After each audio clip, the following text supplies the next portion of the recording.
Clara Hendricks fell to her knees in the snow, watching the last wagon disappear over the ridge. Her own sister hadn't even looked back. "Please," she whispered to no one. "Please." The wind swallowed her voice. The cold was already numbing her fingers, her feet, her will to stand. Then she heard it hoofbeats cutting through the howling wind.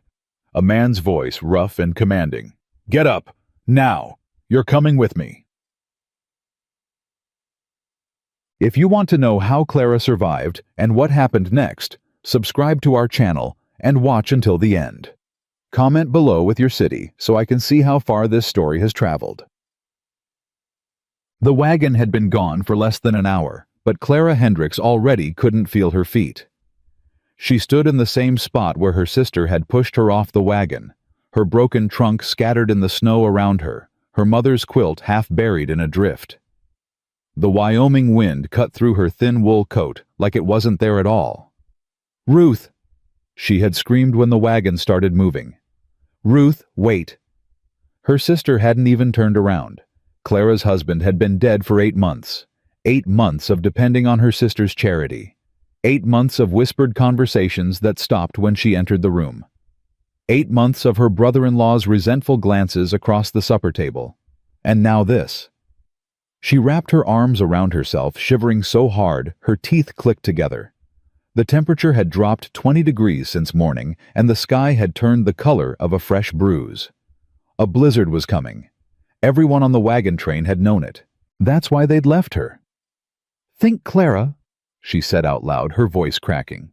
Think. But there was nothing to think about.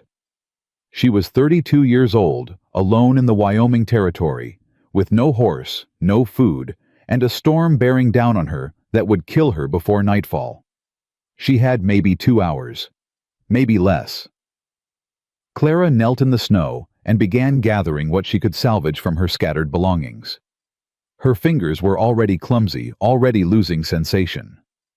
She found her mother's Bible, the pages fluttering in the wind. She found a tin of biscuits, crushed but still edible. She found the small pouch of coins she'd hidden in her petticoat, $12.30. Everything she had left in the world. What she didn't find was hope. "God," she whispered, pressing the Bible to her chest. "I know I haven't been much for praying since Thomas died. I know I've been angry. But please, please don't let me die like this. Not alone. Not thrown away like garbage." The wind howled its answer, and Clara bowed her head. That's when she heard the horse. At first she thought she'd imagined it, the rhythm of hoofbeats underneath the wind. But then it came again, closer, unmistakable. She lifted her head and saw a figure emerging from the swirling snow, a man on a dark horse moving toward her with purpose. Clara's heart lurched. A woman alone had everything to fear from a strange man in the wilderness. But she was going to die anyway. At least this would be faster than freezing. She didn't run. She couldn't have, even if she'd wanted to. The rider pulled his horse to a stop 10 feet from where she knelt. He was tall and broad-shouldered, wearing a heavy coat lined with fur and a hat pulled low against the wind. When he looked down at her, she saw eyes the color of worn leather, creased at the corners from years of squinting into sun and snow. "Ma'am," he said, his voice rough as sandpaper. "What in God's name are you doing out here?" Clara tried to answer, but her jaw was shaking too hard to form words. The man swung down from his horse in one fluid motion, his boots crunching in the snow as he approached her. Up close, she could see the gray threading through his dark hair, the old scar running along his jaw, the way his eyes swept over her situation and understood it immediately. "Wagon train left you," he said. It wasn't a question. Clara managed a nod. "How long ago?" An hour. Maybe more. I don't..." She couldn't finish the sentence. Her whole body was shaking now, violent tremors that she couldn't control.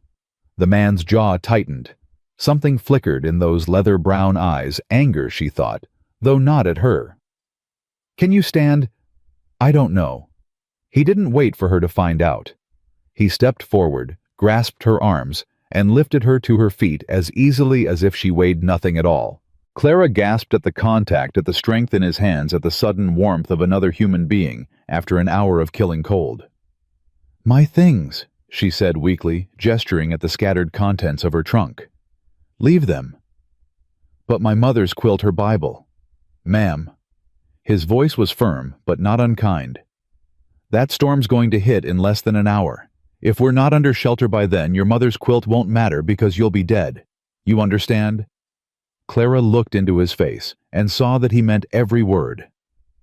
"Yes," she whispered. "Good." He released one of her arms and reached for something in his saddlebag. A moment later, he was wrapping a heavy wool blanket around her shoulders, pulling it tight across her chest. "Can you ride?" Yes, I think so." "Ever ridden astride?" Clara felt heat rise to her frozen cheeks despite the cold. "Certainly not." For the first time, something that might have been amusement flickered across the man's weathered face. "You're about to learn. Come on." Before she could protest, he had lifted her onto his horse, settling her in the saddle with her skirts bunched awkwardly around her legs. Clara grabbed the saddle horn, mortified and grateful in equal measure. "Hold tight," the man said, swinging up behind her. His arms came around her to take the reins, creating a circle of warmth that Clara instinctively pressed back against. "We've got about 6 miles to cover, and not much time to do it." "Where are we going?" "My cabin." Clara stiffened. "Sir, I don't even know your name." "Callahan," he said, already urging the horse forward. "Samuel Callahan. And I don't much care if you trust me or not, ma'am, because the alternative is you dying in that snow back there. So you can come with me and live, or you can get off this horse and freeze. Your choice." Clara's hands tightened on the saddle horn. "I'll come with you," she said. Smart woman. They rode in silence for what felt like hours, but was probably less than one. The snow began to fall harder, thick flakes that stuck to Clara's eyelashes and melted on her cheeks. She was warmer now, pressed against Callahan's solid chest, but the cold had already sunk deep into her bones, and she couldn't stop shivering. "Talk to me," Callahan said suddenly, his voice close to her ear. "What? Talk. You're too quiet. People get quiet right before they slip away from the cold. So talk." Clara tried to think of something to say, but her mind felt sluggish, wrapped in fog. I don't know what to say." "Tell me your name." "Clara. Clara Hendricks." "Where you from, Clara Hendricks?" "Philadelphia. Originally." Her words were slurring slightly. She couldn't seem to help it. "Then Ohio. Then wherever my sister's husband decided to drag us." "The wagon train?" Callahan said. "They were your family." "My sister. Her husband. Their children." Clara laughed, but it came out more like a sob. "My own blood left me to die, Mr. Callahan. My own sister looked me in the eye and told me I wasn't worth the food I ate." Callahan was quiet for a moment. When he spoke again, his voice was harder. "Some people don't deserve to call themselves family. Ruth was all I had left. Then you didn't have much." The bluntness of it should have hurt. Instead, Clara felt something crack open in her chest, something that had been frozen solid for months, maybe years. "No," she agreed softly. "I suppose I didn't." The horse pressed on through the deepening snow, and Clara felt herself drifting, the edges of consciousness growing fuzzy and indistinct. "Hey!" Callahan's arm tightened around her waist. "Stay with me, Clara. We're almost there." "I'm tired." "I know, but you don't get to sleep yet. Tell me something else. Tell me about your husband."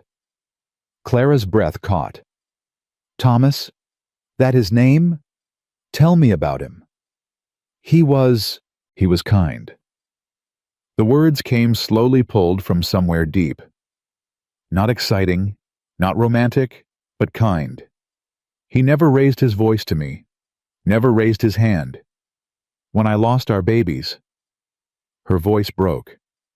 When I lost them, he held me and told me it wasn't my fault, even though I knew he wanted children more than anything. How'd he die? Fever. 8 months ago. He got sick on a Tuesday and was gone by Sunday. Clara wiped at her eyes with numb fingers. I was married to him for 9 years, Mr. Callahan. 9 years. And in the end, his family wanted nothing to do with me. My family wanted nothing to do with me. I've got nothing left. Nothing and no one. You've got yourself. Clara laughed bitterly. And what's that worth? More than you think. Callahan's voice was quiet but certain. I've been alone in these mountains for 10 years, ma'am. I know something about what a person's worth when everything else is stripped away. And you're still talking, still fighting, still breathing. That means something. Clara wanted to argue, but she didn't have the strength. There, Callahan said, and Clara lifted her head to see a dark shape emerging from the swirling snow, a small cabin barely visible against the white, with a thin trail of smoke rising from the chimney. You left the fire burning. Always do in winter. Never know when you'll need to get warm fast. He guided the horse toward a small lean-to beside the cabin, dismounting quickly before reaching up for Clara. Come on, let's get you inside. Clara tried to swing her leg over the saddle, but her body wouldn't cooperate. Her limbs felt like they belonged to someone else, heavy and unresponsive. I can't, she said, panic rising in her voice. I can't move. Callahan didn't hesitate. He reached up, wrapped his arms around her waist, and pulled her down from the horse, catching her against his chest when her legs buckled. I've got you, he said. I've got you. He carried her to the cabin door, kicked it open with one booted foot, and brought her inside out of the killing cold. The warmth hit Clara like a physical blow so intense after the frozen wind that she cried out. Easy, Callahan said, setting her down in a chair near the fireplace. Easy. The warmth's going to hurt for a bit. That's normal. He was already moving, building up the fire, putting a kettle on to boil, pulling blankets from a chest in the corner. Clara watched him through blurring vision, her whole body starting to shake again as the warmth penetrated her frozen flesh. My feet, she gasped. They're burning. That's good. Means you're not going to lose them. Callahan knelt in front of her and reached for her boots. May I? Clara nodded, too desperate to worry about propriety. He removed her boots with surprising gentleness. Then her stockings hissing softly when he saw her feet, white and waxy, the toes tinged with blue. Frostbite, he said. Not bad yet, but it would have been if we'd been out there much longer. He began rubbing her feet between his rough hands, the friction sending waves of pain and relief through Clara's body. This is going to hurt. It already does. Going to hurt worse before it gets better. He was right. As sensation returned to her feet, Clara had to bite her lip to keep from crying out. The pain was extraordinary, like needles being driven into her flesh from the inside out. Keep breathing, Callahan said. Deep breaths. It'll pass. Clara focused on his voice, on the steady rhythm of his hands on her feet, on the crackle of the fire beside them. Slowly, gradually, the pain began to ease, replaced by a deep, throbbing ache. Better? Callahan asked. Yes. Clara looked down at him, this stranger who had saved her life, kneeling at her feet like a servant. Why? Why what? Why did you stop? Why did you help me? She shook her head. You don't know me. I'm nothing to you. Callahan was quiet for a long moment. When he finally looked up, there was something in his eyes that Clara couldn't quite read. Pain, maybe, or memory. Because I found someone once, he said slowly. Years ago. A woman alone in the snow just like you. By the time I reached her, she was already gone. Frozen solid with her hands stretched out like she was reaching for something. He released Clara's feet and stood turning toward the fire. I don't know who she was. Never found out. But I've never forgotten her face. Never forgotten that I was too late. Clara's throat tightened. I'm sorry. Don't be. Callahan's voice was gruff. Just don't make me find another one. Drink this. He pressed a tin cup into her hands, hot tea sweetened with honey, the steam rising into her face. Clara wrapped her fingers around it, letting the warmth seep into her bones. "Thank you," she said softly. "Mr. Callahan." "Sam." "Sam." She tested the name, found it fit. "Thank you, Sam." He nodded once, then turned away to tend to his horse. Clara sat by the fire sipping her tea, listening to the blizzard howl outside the cabin walls. She was alive. Against all odds, against everything her sister had intended, she was alive. And for the first time in 8 months, she thought that maybe, just maybe, that meant something. The storm raged for 3 days. Clara learned the rhythms of Sam Callahan's cabin during those 3 days, the way the fire needed feeding every 4 hours, the way the wind found cracks in the walls that had to be stuffed with rags, the way the small space could feel both suffocating and safe at the same time. She learned about Sam too, though he gave up information like a miser parting with coins. He was 38 years old. He'd been a soldier in the war, though he wouldn't say which battles he'd fought or what he'd seen. He'd had a wife once, Margaret, and they'd been expecting a child. Neither had survived the birth. "I'm sorry," Clara said when he told her the words, feeling inadequate. "It was a long time ago," Sam replied, but his eyes said otherwise. "Is that why you live out here alone?" Sam poked at the fire, sending sparks spiraling up the chimney. "I live out here because I'm better at being alone than being with people. Always have been. War just made it worse." "But you saved me." "Doesn't mean I'm looking for company." He glanced at her, then away. "Soon as this storm breaks, I'll take you to Elk Creek, town about 20 miles east. They've got a boarding house, a church. Decent folks mostly. You can figure out your next steps from there." Clara nodded, ignoring the strange twist of disappointment in her chest. Of course he didn't want her here. Of course this was temporary. She was a stranger, an obligation, a problem to be solved and then forgotten. "That's very kind of you," she said, her voice carefully neutral. "It's not kind, it's practical." Sam set down the poker and stood. "You should rest. Storm's not letting up anytime soon." He retreated to his corner of the cabin, and Clara lay down on the pallet he'd made for her near the fire, pulling the blankets up to her chin.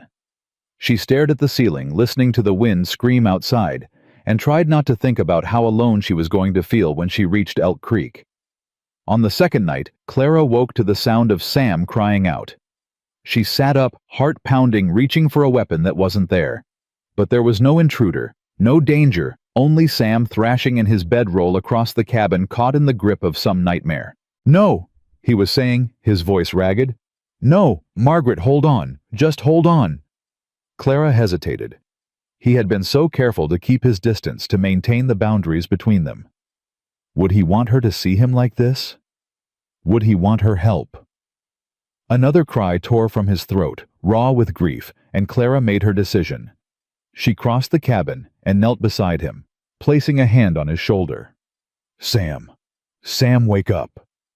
He came awake all at once, his hand shooting out to grab her wrist with bruising force. His eyes were wild, unseeing, and for a terrifying moment, Clara thought he might hurt her. Then, recognition flooded his face, and he released her like she was made of fire. "Clara." His voice was hoarse. "I'm sorry. I didn't mean to. It's all right." She rubbed her wrist, hiding the ache. "You were having a nightmare." "I know." He sat up, running his hands through his hair. In the dim glow of the dying fire, he looked younger somehow, and infinitely more vulnerable. "I'm sorry if I woke you." "You didn't." A lie, but a kind one. Clara sat back on her heels, giving him space. "Do you want to talk about it?" "No." The word was immediate, reflexive, a door slamming shut. Clara nodded and started to rise. "It was the night she died." His voice stopped her cold. "Margaret." Sam continued staring at the fire rather than at her. "The night she died. The baby came too early and something was wrong. There was so much blood. She kept asking me to help her, kept saying my name, and I couldn't do anything. I just held her hand and watched her slip away." Clara sank back down, her heart aching. "The baby lived for 3 hours after," Sam said. "A little girl. She never even opened her eyes. I buried them both behind the cabin we were building. And then I came out here as far from other people as I could get because I couldn't—" His voice cracked. "I couldn't stand the thought of ever feeling that helpless again." "Sam," Clara whispered, "I know it's been 10 years. He finally looked at her, and his eyes were bright with unshed tears. "I know I should have moved on by now, but some things don't heal. Some things just become part of who you are." Clara reached out and took his hand. He stiffened at the contact but didn't pull away. "I lost 2 babies," she said quietly, "before they were ever born. The first time I bled for 3 days. Thomas thought I was going to die. The second time was worse because I let myself hope." She squeezed his hand. "I understand, Sam.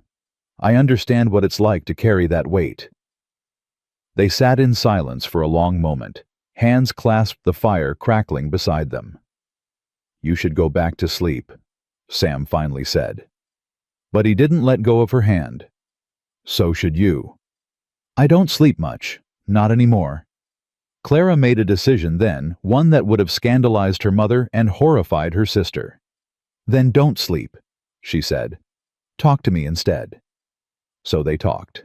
Through the darkest hours of the night, with the storm raging outside and the fire burning low, they told each other the stories they'd never told anyone else. Sam talked about the war, about friends he'd lost, and things he'd done that still haunted him. Clara talked about her marriage, about the slow erosion of her sister's affection, about the moment she'd realized that Ruth had always resented her. When dawn finally crept through the cracks in the shutters, they were both exhausted, wrung out, emptied of secrets. But something had changed between them.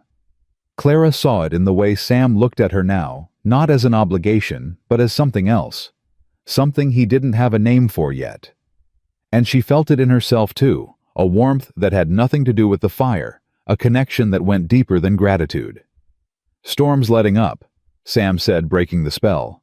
"Might be able to head for Elk Creek tomorrow." "Yes," Clara agreed. "I suppose so." But neither of them moved, and neither of them looked away.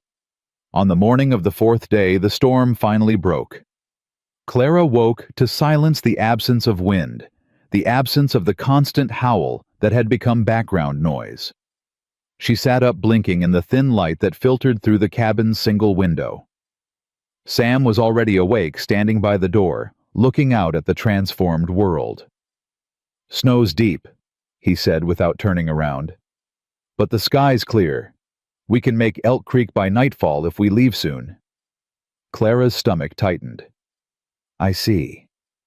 Sam turned then, and something in his expression made her breath catch. He looked uncertain, almost vulnerable, so different from the gruff, distant man who had found her in the snow 4 days ago. "Clara," he said, then stopped as if he didn't know how to continue. "Yes, I was thinking." He took a step toward her, then stopped again. "About Elk Creek. About what happens when we get there." "What about it?" Sam's jaw worked. He was clearly struggling with something, some internal battle that Clara couldn't see. "I've been alone a long time," he finally said. "I thought I wanted it that way. I thought I was better off without—" He gestured vaguely. "Without complications. And now I'm not so sure." Clara's heart was pounding. "What are you saying, Sam?" He crossed the remaining distance between them, stopping just close enough that she had to tilt her head back to look at his face. "I'm saying that these past few days have been the most I've talked in 10 years. The most I've felt in 10 years. His voice dropped lower. "I'm saying that the thought of taking you to Elk Creek and riding away feels wrong in a way I can't explain." "Then don't." The words were out before Clara could stop them. Sam's eyes widened. "What?" Clara took a breath, gathering her courage. "Don't ride away. Don't leave me at the boarding house and disappear back into these mountains. Stay." She reached up and touched his face, her fingers trembling against his rough jaw. "I know it's sudden. I know we barely know each other, but I've spent my whole life being careful, being proper, waiting for permission to live. And where did it get me abandoned in a snowstorm by the only family I had left? Clara, you saved my life, Sam Callahan. But more than that, you reminded me what it felt like to be seen, to be heard. Her voice cracked. Please don't make me go back to being invisible again. Sam stared at her for a long, breathless moment. Then he lowered his head and kissed her.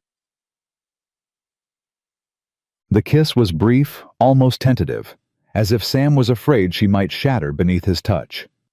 When he pulled back, his eyes searched her face with something close to wonder. I shouldn't have done that, he said, his voice rough. Why not? Because I don't have anything to offer you, Clara. I live in a cabin in the middle of nowhere. I trap animals for a living. I wake up screaming from nightmares more nights than not. He stepped back, putting distance between them. You deserve better than that. Clara felt the cold rush in where his warmth had been. Don't I get to decide what I deserve? You don't know what you're asking for. Then tell me. She stepped toward him, refusing to let him retreat. Tell me what I'm asking for, Sam Callahan. Because from where I'm standing, I'm asking for a man who risked his life to save a stranger. A man who stayed up all night talking to me because he knew I was scared.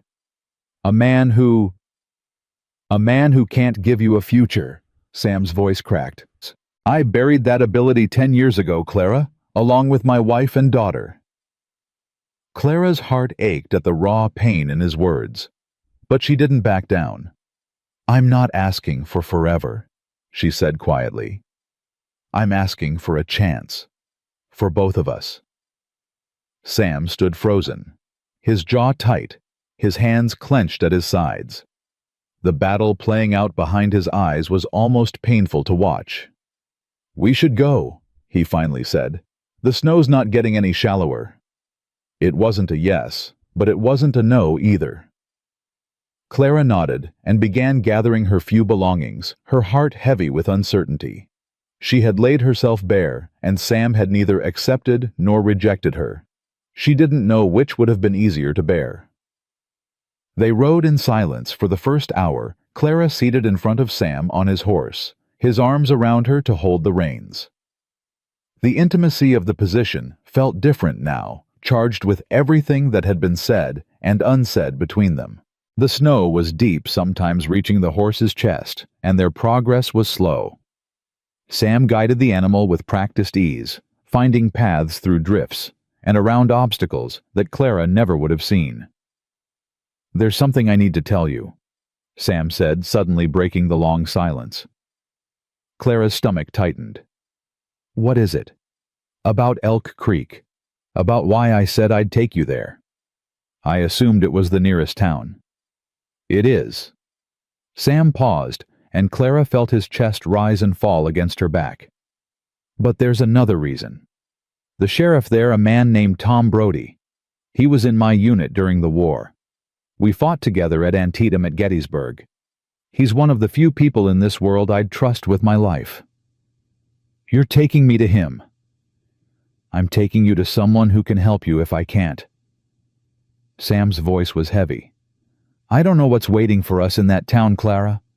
I don't know if your sister sent word ahead or if there's anyone looking for you. But Tom's a good man. Whatever happens, he'll see you're treated fair. Clara turned her head slightly, trying to see his face. You think Ruth might have told people I'm dead? I think a woman who'd leave her own sister to freeze wouldn't hesitate to tell whatever lie served her best. The thought hadn't occurred to Clara until that moment. But now that Sam had said it, she couldn't shake it loose. If Ruth had told people Clara died in the storm, then Clara's arrival in Elk Creek would be... what? A miracle, a scandal, a threat to whatever story Ruth had constructed. I don't care what she told people, Clara said, surprised by the steel in her own voice. I'm alive, and I'm done letting Ruth decide what happens to me. Sam's arm tightened briefly around her waist. That's the spirit. They stopped to rest the horse at midday, sharing dried venison and hard biscuits from Sam's pack. The sun was bright on the snow, almost blindingly so, and Clara had to squint to see Sam's face as they ate. "Can I ask you something?" she said. "Depends on what it is." "The woman you told me about. The one you found frozen in the snow years ago." Clara watched his expression carefully. "Did you ever find out who she was?" Sam's jaw tightened. "No. I buried her where I found her. Said a prayer over the grave best I could, but I never knew her name." "That must haunt you." "Everything haunts me, Clara." He looked at her, then his brown eyes unguarded for once. "That's why I live alone. Fewer ghosts to add to the collection." "Maybe ghosts aren't the only things worth collecting." Sam held her gaze for a long moment. "Maybe not." They mounted up again and continued east. As the afternoon wore on, Clara began to see signs of civilization. Distant smoke from chimneys, fence posts poking up through the snow, the occasional track of another horse or wagon. "Getting close," Sam said. "Another hour, maybe 2. Clara's nerves began to flutter. What would she find in Elk Creek? What kind of reception awaited a woman who arrived in the dead of winter, escorted by a mountain man with nothing but the clothes on her back? "Sam." "Yeah. Whatever happens in town. Whatever people say or think." She took a breath. "I want you to know that I'm grateful. For everything." "Don't thank me yet. You haven't met the townsfolk." "I'm not thanking you for them. I'm thanking you for you."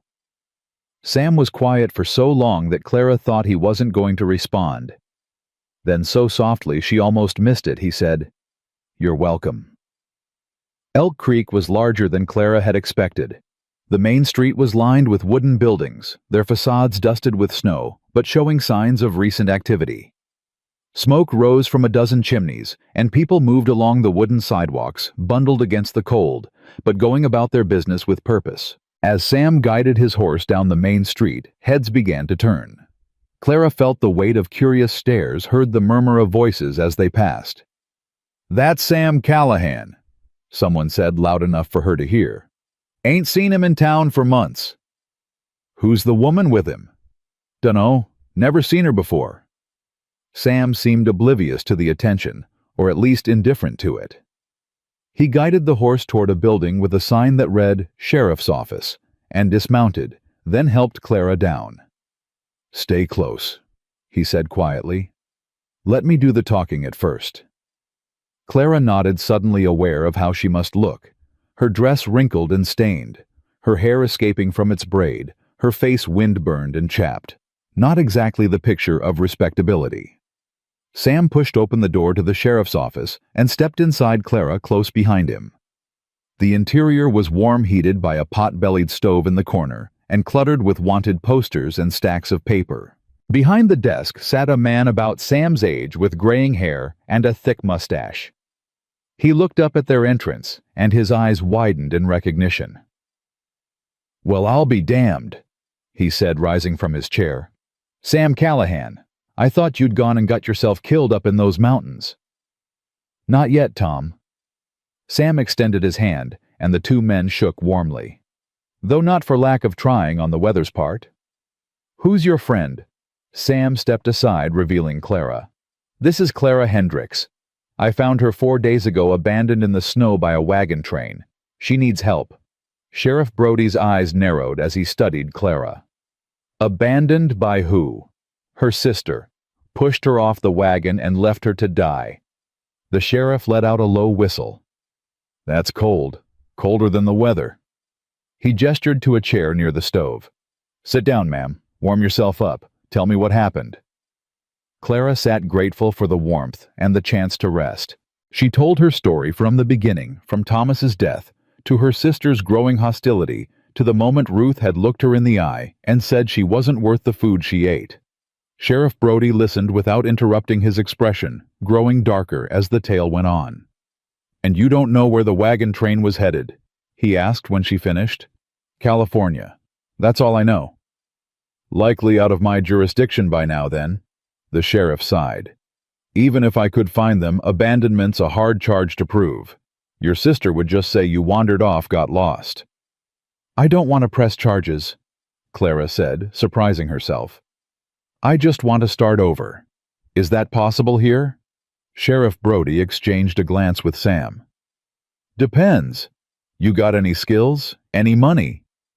I can read and write. I can do figures. I kept the books for my husband's farm for 9 years. Clara straightened her spine. And I have $12 to my name. That won't last long. Then I'll find work. The sheriff studied her for a moment, then nodded slowly. There's a boarding house on Oak Street. Mrs. Agnes McAllister runs it, strict but fair. Widows and single ladies only. She might have a room available. Thank you. Don't thank me yet. Agnes is particular about who she takes in. Sheriff Brody looked at Sam. You vouching for her? Sam met Clara's eyes, and something passed between them. Something unspoken but powerful. Yeah, he said. I'm vouching for her. All right then. The sheriff stood and reached for his coat. I'll take you to Agnes myself. Sam, you coming? No. Sam's voice was flat. I've got business to attend to.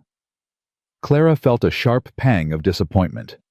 After everything they'd shared, he was going to just walk away. Sam, she started. I'll be around, he said, not quite meeting her eyes. Just need to take care of some things first. Before Clara could respond, he was out the door, leaving her alone with the sheriff and a heart full of questions.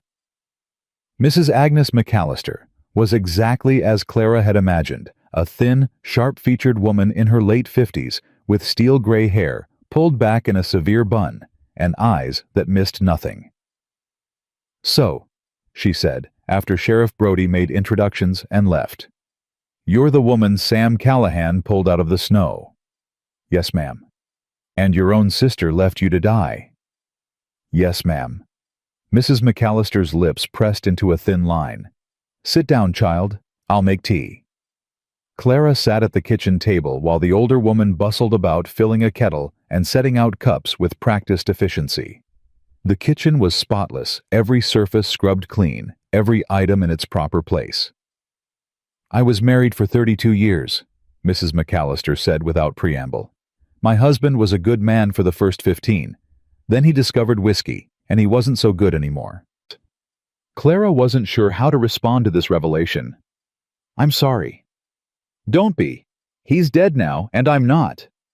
Mrs. McAllister set a cup of tea in front of Clara and sat across from her. I tell you this because I want you to understand something. I don't take in just anyone. I take in women who've been through the fire, women who've earned their survival. You understand? Yes, ma'am, I think I do. Good. Mrs. McAllister sipped her tea, studying Clara over the rim of her cup. Room and board is $4 a week. Breakfast at 6, dinner at noon if you're here for it, supper at 6 sharp. No male visitors above the parlor floor. No exceptions. I understand. You'll also help with household chores. Cooking, cleaning, mending. Everyone contributes. I'm happy to work. Mrs. McAllister set down her cup. Sam Callahan vouched for you. That man doesn't vouch for anyone. Not in all the years I've known him. Clara's heart stuttered. How long have you known him? Since he came to these parts about 8 years ago. He brought furs to trade every few months, bought supplies, then disappeared back into the mountains. Never said more than a dozen words at a time. Mrs. McAllister's sharp eyes softened slightly. Lost his wife, I heard, and a baby. That kind of loss changes a man. Yes, Clara said quietly. It does. You've got losses of your own. I can see it in your eyes. Mrs. McAllister stood. Come, I'll show you to your room. The room was small but clean, with a narrow bed, a washstand, and a window that looked out onto the street below. Clara set down her meager belongings and felt something loosen in her chest. A room of her own, a place to sleep without fear of being thrown out into the cold. Supper's in 2 hours, Mrs. McAllister said from the doorway. There's water for washing. Make yourself presentable. Yes, ma'am, thank you. After the older woman left, Clara sank onto the bed and let herself breathe for the first time in what felt like days. She was safe. She was warm. She had a roof over her head and a chance to start over. But her thoughts kept drifting back to Sam. Why had he left so abruptly? Where had he gone? Would she ever see him again? She told herself it didn't matter. She told herself she'd known him for less than a week, that whatever connection they'd felt was born of crisis and proximity, nothing more. But her heart wasn't listening. Clara washed and changed into her one other dress, a faded blue calico that had seen better days but was at least clean. She braided her hair and pinched color into her pale cheeks, then made her way downstairs for supper. The dining room held a table that could seat 8, though only 3 other women were present. They looked up as Clara entered, curiosity and wariness mixing in their expressions. "Ladies, Mrs. McAllister said, this is Clara Hendricks. She'll be staying with us." The introductions that followed were brief but cordial. There was Mary Sullivan, a young widow barely out of her teens with sad eyes and a nervous manner. There was Dorothy Chen, a woman about Clara's age of mixed heritage and a quiet dignity that Clara immediately respected. And there was Old Bess, as she insisted on being called, who was at least 70 and seemed to find everything either amusing or beneath her notice. "Heard you came in with Sam Callahan," Old Bess said as they ate. "That true?" "Yes, ma'am." Old Bess stabbed at her potato. "Man's a mystery. Been trying to crack him for years. Never could." "Leave the girl alone, Bess," Mrs. McAllister said. "She's been through enough without your interrogation." "I'm just making conversation." Old Bess winked at Clara.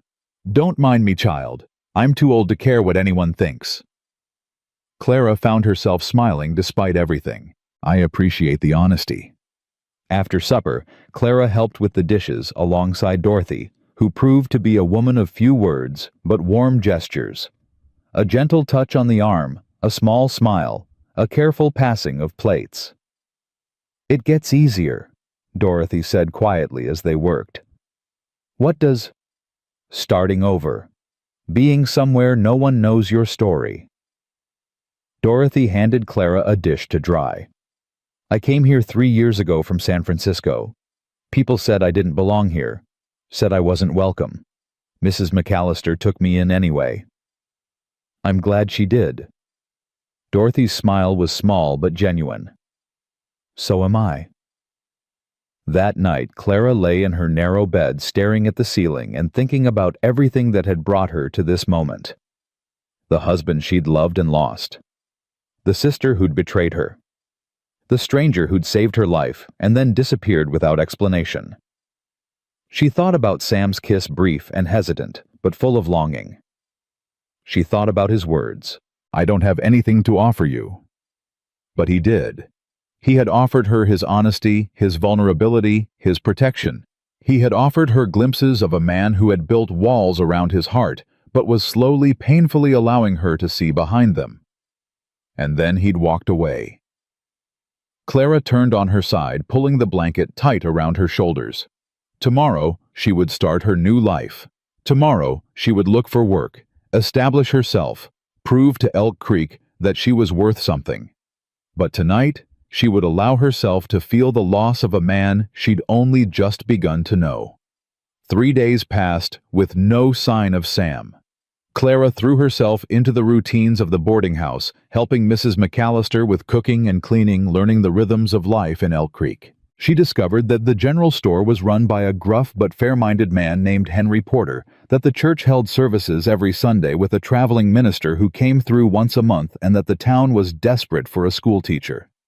"You say you can read and write?" Mayor Wilson asked, when Clara presented herself at his office, having heard about the need from Henry Porter.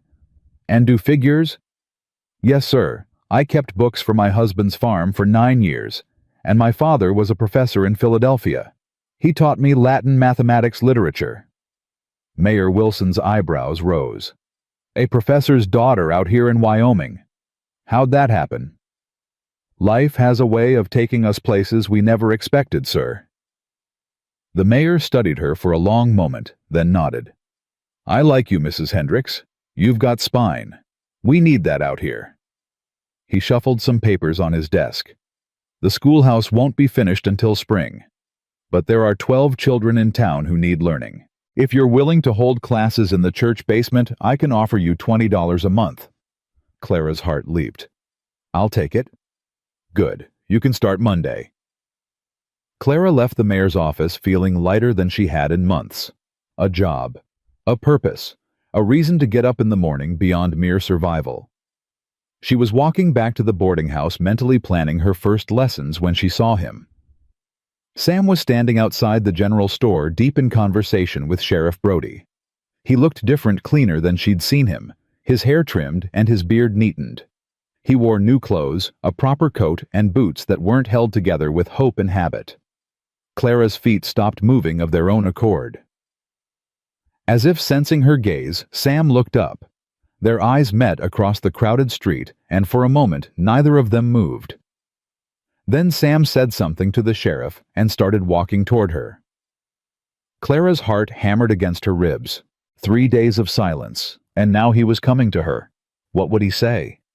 What could she say? Clara. His voice was rough, uncertain. "I heard you got the teaching position." News travels fast in a small town. "Yeah, it does." They stood there, the awkwardness between them almost palpable. Clara wanted to demand answers, wanted to know why he'd left, why he'd stayed away. But pride kept the questions locked behind her teeth. "You look well," Sam said finally. "Rested." "Mrs. McAllister runs a good house." "She does." He shifted his weight, looking uncomfortable. "I should have come sooner. I meant to. You just what?" Sam's jaw tightened. "I needed time to think." "About what?" "About you. About what happened in the cabin." He met her eyes, and Clara saw the struggle there, the war between wanting and fearing. "I haven't felt anything for anyone in 10 years, Clara. And then you showed up and everything I thought I knew about myself." He trailed off, shaking his head. "I'm not asking you to have all the answers, Sam." Clara stepped closer, lowering her voice so the passing townspeople wouldn't hear. "I'm just asking you not to run away." "I'm not running. I'm here, aren't I?" "Are you?" The question hung between them, heavy with meaning. Sam reached out and took her hand. His fingers were rough and warm, curling around hers with a gentleness that made her throat tight. "I'm here," he said quietly. "And I'm not going anywhere. Not unless you want me to." Clara felt tears prick at her eyes. "I don't want you to." "Then I won't." It wasn't a declaration of love, it wasn't a promise of forever, but it was enough. For now, it was enough. "Can I walk you back to the boarding house?" Sam asked. "Yes, I'd like that." They walked side by side through the snow-dusted streets of Elk Creek, and Clara felt something unfamiliar settle in her chest. Hope. That night after supper, Sam came to the boarding house as promised. Mrs. McAllister showed him into the parlor where Clara was waiting, and then positioned herself in the hallway, with her mending close enough to chaperone, but far enough to give them privacy. "She doesn't trust me," Sam said with a wry smile. "She doesn't trust anyone. It's nothing personal." They sat across from each other, the proper distance between them that society demanded. But their eyes kept meeting, and every glance felt charged with meaning. "I went to see my cabin," Sam said. "After I left you at the sheriff's office. I needed to look at it with fresh eyes, to figure out if it could be something more than just a place to hide." "And what did you decide?" Sam leaned forward, his elbows on his knees. "I decided it's just a building, 4 walls and a roof. It's not a home. It hasn't been a home since Margaret died." "I'm sorry, Sam." "Don't be." He looked at her, and his eyes were clearer than she'd ever seen them. "For the first time in 10 years, I think I might want it to be a home again. I think I might be ready." Clara's breath caught. "What are you saying?" "I'm saying I've been dead inside for a long time, Clara. And then you came along, frozen half to death, and something woke up." He reached across the space between them and took her hand. "I'm not good at this. I don't know how to court a woman properly. I don't know how to be what you deserve, but I want to try, if you'll let me." Clara felt tears spill down her cheeks. "Sam, I know it's too soon. I know we barely know each other, but I know how I felt when I thought I might lose you in that storm. I know how I felt when I kissed you, and I know I don't want to go back to being alone." "Neither do I." They sat there, hands clasped, the fire crackling in the hearth, and Mrs. McAllister's shadow visible in the hallway. It wasn't romantic, it wasn't private, but it was real. And for Clara, that was worth more than all the grand gestures in the world. "I should let you rest," Sam said finally, though he made no move to release her hand. "Big day tomorrow, first day of teaching. Will you come to the church, to see how it goes?" Sam's smile was slow, but genuine. Wouldn't miss it. He stood to leave, and Clara walked him to the door. Mrs. McAllister watched from her post in the hallway, sharp eyes missing nothing. "Good night, Clara," Sam said. "Good night, Sam." He reached out and touched her cheek just briefly, just a brush of rough fingers against soft skin. Then he was gone, disappearing into the dark Wyoming night. Clara closed the door and leaned against it, her heart full. "He's a good man," Mrs. McAllister said, appearing beside her. "Damaged, but good." "I know. Be careful with him. Men like that break easy." Clara nodded. "I will." She went upstairs to her room, but she didn't sleep for a long time. She lay in the dark, thinking about tomorrow, thinking about Sam, thinking about all the ways her life had changed in just 1 week. She had been abandoned by her own blood, left to die in a frozen wasteland. And instead of death, she had found life. She had found purpose. She had found, against all odds, the beginning of something that felt like love. It was terrifying. It was wonderful. It was more than she had ever dared to hope for. And she was just getting started. Monday morning came cold and bright. Clara dressed in her best dress, the blue calico that Sam had said matched her eyes, and walked to the church with her heart pounding and her hands full of borrowed books. 12 children waited for her in the basement, their ages ranging from 6 to 15, their faces a mixture of curiosity and skepticism. Clara stood before them, took a deep breath, and began. "Good morning. My name is Mrs. Hendricks, and I'm going to be your teacher." "Where'd you come from?" a boy in the front row demanded. "We never seen you before." "I came from Philadelphia by way of Ohio, by way of the worst blizzard this territory has seen in 20 years. Clara smiled. "It's been quite a journey." The children exchanged glances, intrigued despite themselves. "Now," Clara continued, "I know some of you can read and some of you can't. I know some of you think school is a waste of time, so let me tell you something." She leaned forward, meeting their eyes one by one. "Everything I have, everything I am, I owe to education. When I had nothing else, when everyone had given up on me, I still had my mind.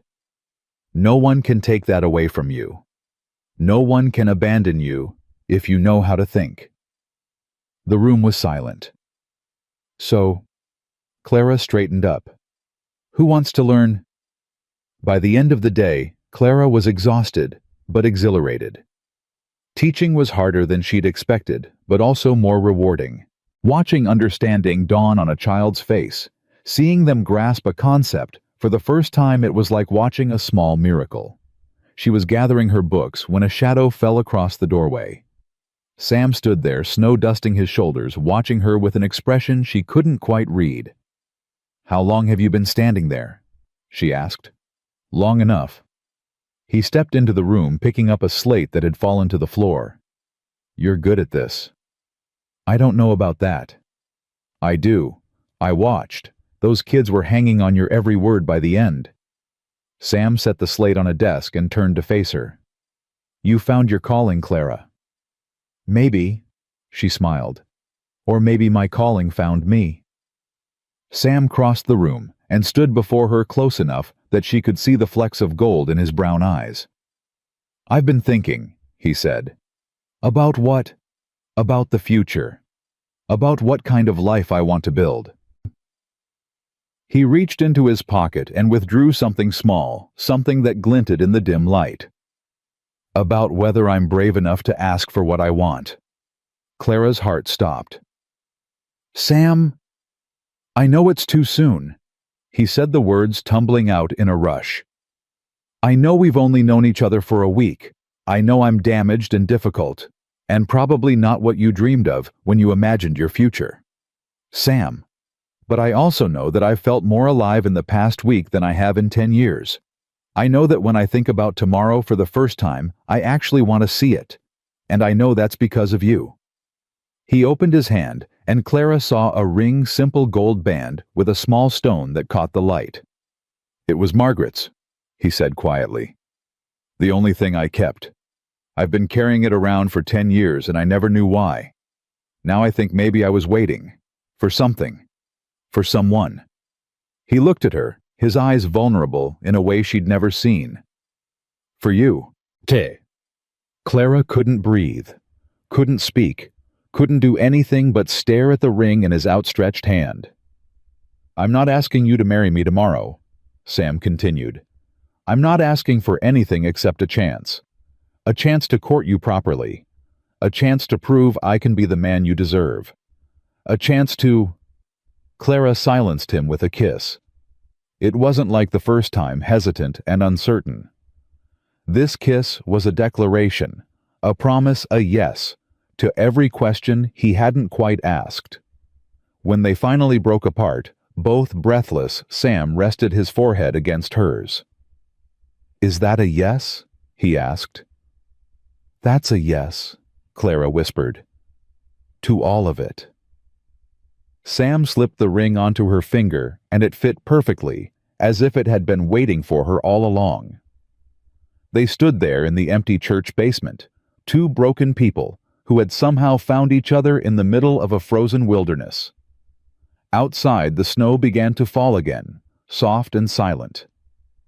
Inside, something new was beginning, something that felt like the start of forever. Word spread through Elk Creek like wildfire on dry grass. By the next morning, everyone in town knew that Sam Callahan had given Clara Hendricks a ring. By noon, opinions had divided sharply, some folks offering congratulations, others whispering behind their hands about the impropriety of it all. A week, Clara heard Mrs. Patterson say to her husband outside the general store. She's known him a week and already she's wearing his dead wife's ring. What kind of woman does that? Clara kept walking, her chin held high, but the words stung more than she wanted to admit.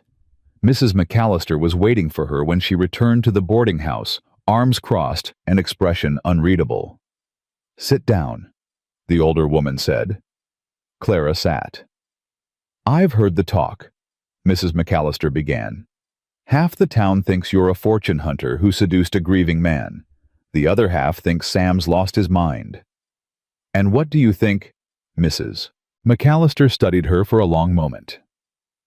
I think you're two broken people trying to put each other back together. Whether that's foolish or brave, I haven't decided yet. I love him. The words came out before Clara could stop them. I know it doesn't make sense. I know it's too fast. But I love him. Love doesn't pay the bills, child. Love doesn't stop tongues from wagging. Love doesn't protect you when the whole town decides you're not worth respecting. Then what does? Mrs. McAllister's expression softened just slightly. Time. Patience. Proving them wrong day after day until they run out of reasons to doubt you. Clara nodded slowly. I can do that. Can you? Because it won't be easy. People in small towns have long memories and short charity. They'll be watching every move you make, waiting for you to fail. Let them watch. Clara stood squaring her shoulders. I've survived worse than gossip. For the first time, Mrs. McAllister smiled. Yes, I believe you have. The weeks that followed tested Clara's resolve in ways she hadn't anticipated. She taught her classes, ignoring the pointed looks from mothers who came to collect their children. She shopped at the general store, pretending not to hear the conversations that stopped when she entered. She walked through town with her head held high, even when it felt like every eye was judging her. Sam was her anchor through it all. He came to the boarding house every evening, sitting with her in the parlor under Mrs. McAllister's watchful eye. They talked about everything and nothing, sharing stories from their pasts, dreams for their futures, fears they'd never spoken aloud to anyone else. "Does it bother you?" Clara asked one night. "What people are saying?" Sam's jaw tightened. "What bothers me is that they're saying it about you. I'm used to being the town hermit. They've been talking about me for years, but you don't deserve their judgment. Neither do you. I'm a man. It's different for men. That's not fair." "No." Sam took her hand, his thumb tracing circles on her palm. "It's not, but it's the way things are. Maybe it's time things changed."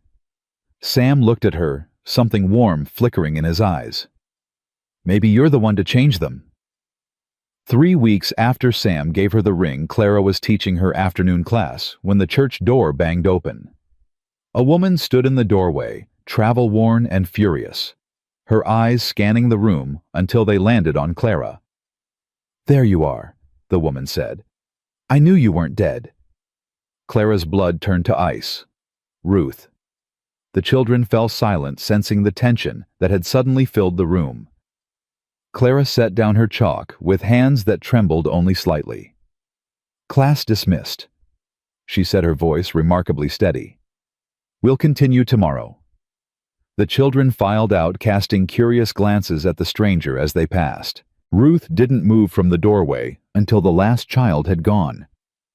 "How did you find me?" Clara asked. "You think word doesn't travel, a woman matching your description showing up in Elk Creek with that mountain man taking a teaching position?" Ruth laughed, but there was no humor in it. "I knew it was you the moment I heard. So you came all this way to what? Make sure I was really alive." "I came to bring you back." Clara stared at her sister. "Back? Back to what? The wagon train that left me to die." "Don't be dramatic. We didn't leave you to die. You pushed me off the wagon, Ruth. You looked me in the eye and told me I wasn't worth the food I ate. Then you drove away and left me in a blizzard." Ruth's expression flickered, something that might have been guilt passing across her features before hardening again. "That was Harold's decision, not mine." "You didn't stop him." "What was I supposed to do? He's my husband. I have to obey him." "No." Clara's voice was quiet but firm. "You chose to obey him. There's a difference." Ruth stepped further into the room, her eyes taking in Clara's simple dress, the ring on her finger, the chalk dust on her hands. "Look at you, playing schoolteacher in some backwater town, wearing another woman's ring like you have any right to it." "I have every right to it. Sam gave it to me." "Sam." Ruth sneered the name. "The mountain man. The hermit who talks to no one and lives like an animal in the wilderness. That's who you've chosen. That's the grand future you left everything for." "I didn't leave anything, Ruth. You took everything from me. I gave you a home when no one else would. And you never let me forget it, not for one single day." The sisters faced each other across the empty classroom, years of resentment and hurt hanging in the air between them. "Why are you really here?"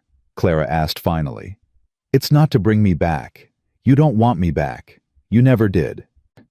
Ruth's composure cracked just slightly. "Harold's dead." The words hit Clara like a physical blow. "What?" "3 weeks after we left you, fever took him, took 2 of the children too." Ruth's voice was flat, emotionless, but her hands were shaking. "Jenny and the baby, gone in the same week." Clara felt the room spin around her. Jenny, her bright-eyed niece, who used to beg for stories. The baby, barely 6 months old, with his father's dark hair and his mother's stubborn chin. "Ruth," she breathed. "I'm so sorry." "Are you?" Ruth's eyes were hard. "Are you sorry, Clara, because you should be?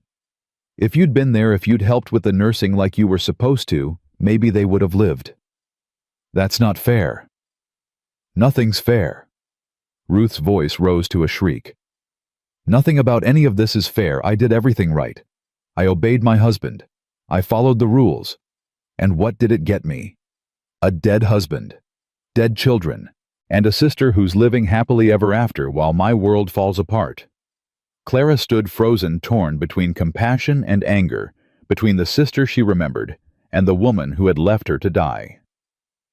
I didn't ask for any of this, she said quietly. I didn't ask to be abandoned. I didn't ask to nearly freeze to death. And I certainly didn't wish harm on your family. But you benefited from it, didn't you? While I was burying my babies, you were falling in love.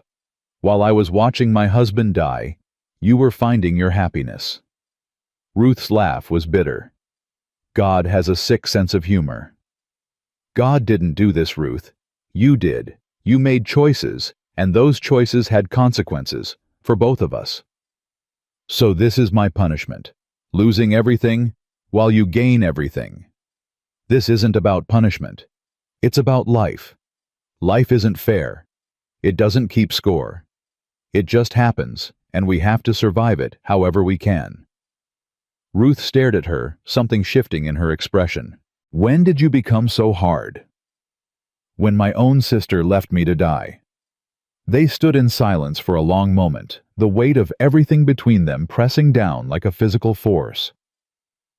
What do you want, Ruth? Clara asked finally. Really? What did you come here for? Ruth's shoulders sagged, the fight draining out of her. I don't know.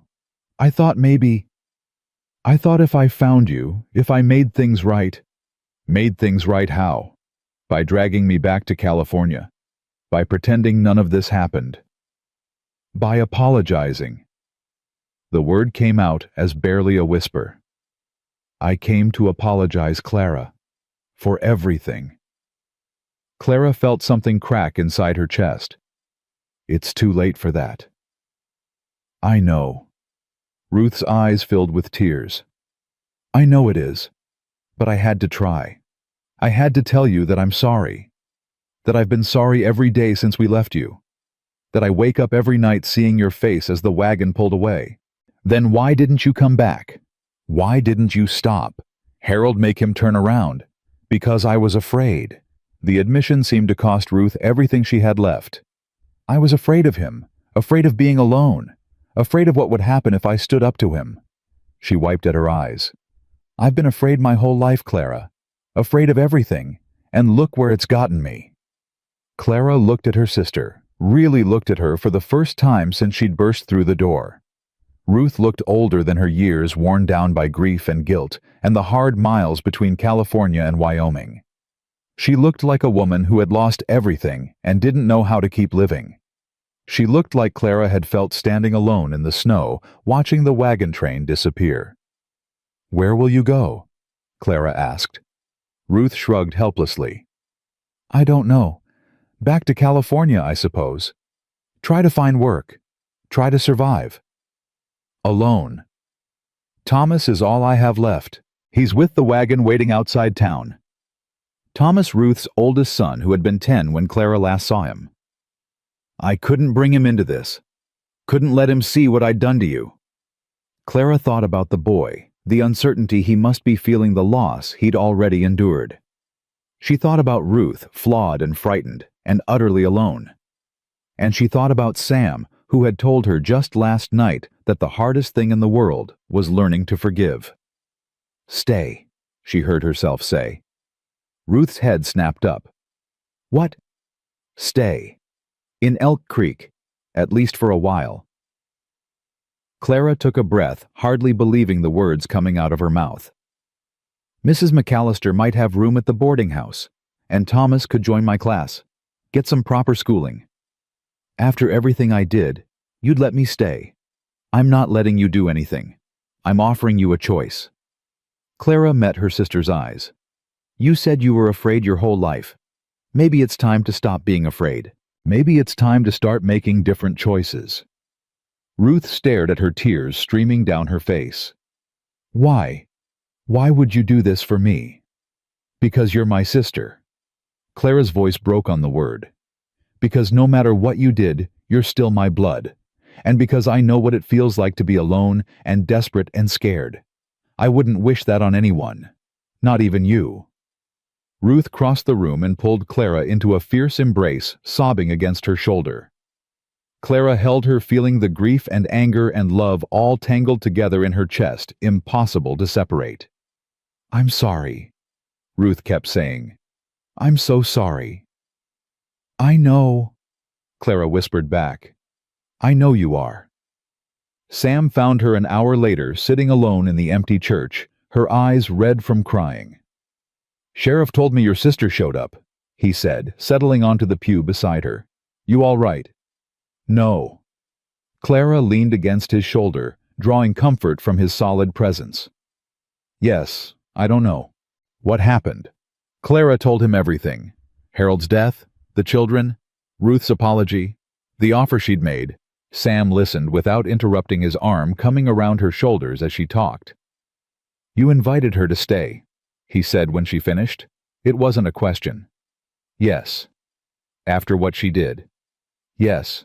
Sam was quiet for a long moment. "That took courage. Or foolishness. Maybe both." He pressed a kiss to the top of her head. "You sure about this?" "No.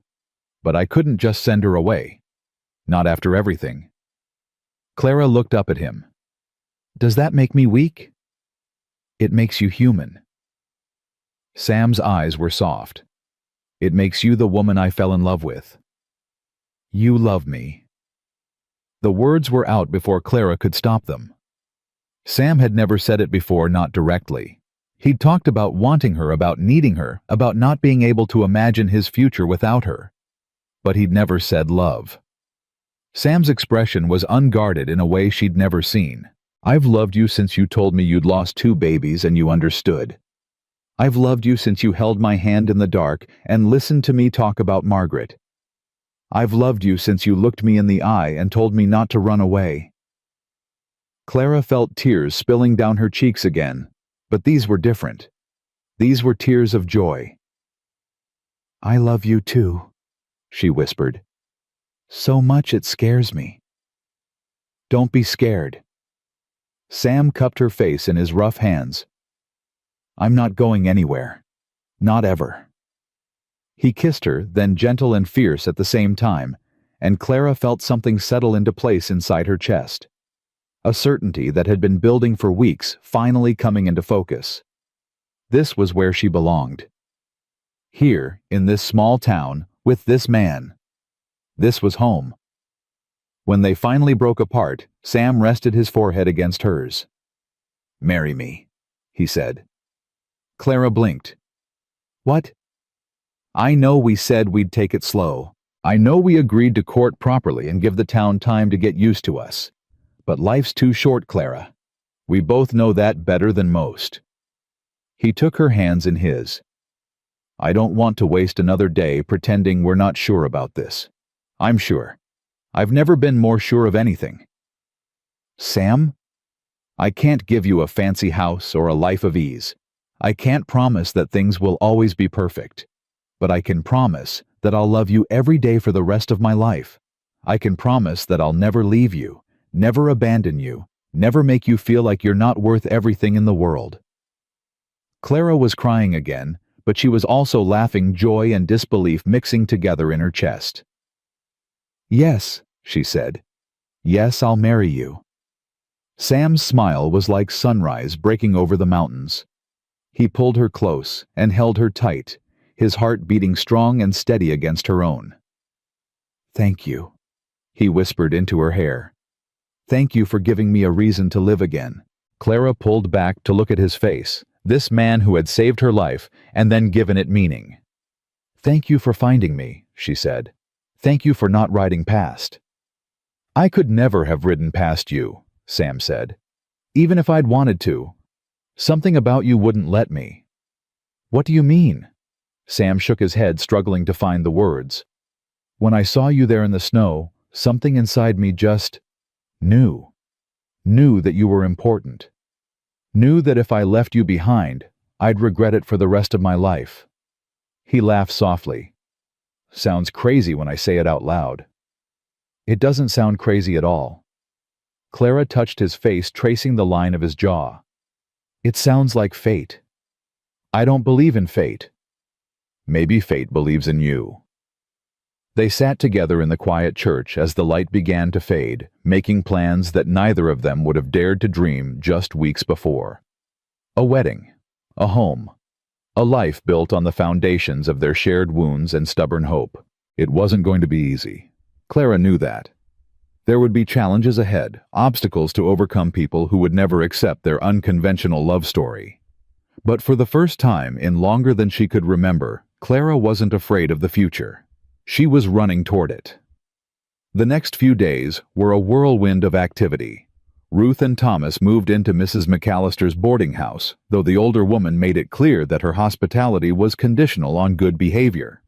Thomas, a solemn boy with his father's dark eyes, enrolled in Clara's class and proved to be a quick learner, hungry for knowledge after months on the trail. Sam began preparing his cabin for a wife, enlisting the help of Sheriff Brody and a few other men from town who had warmed to Clara despite the initial gossip. They added a second room, reinforced the roof against the spring storms that would come, built proper furniture to replace the rough-hewn pieces Sam had cobbled together over the years. Clara watched the transformation with wonder, hardly daring to believe it was real. "You're really doing this," Dorothy said one evening at the boarding house. "Getting married to the mountain man." "I really am.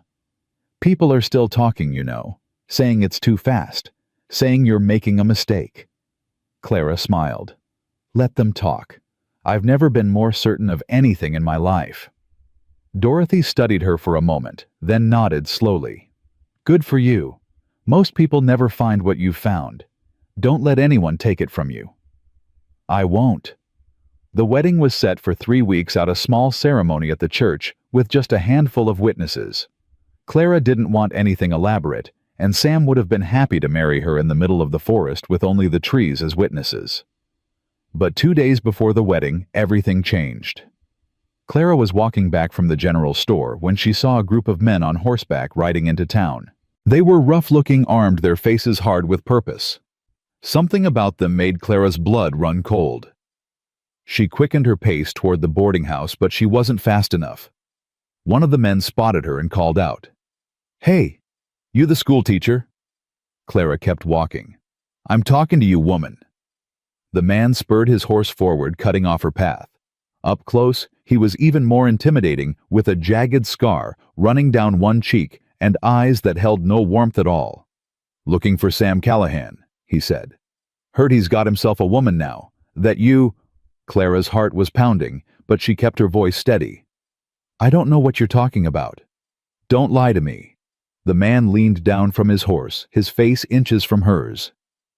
"I can smell a liar from a mile away. Now where is he?" "Clara."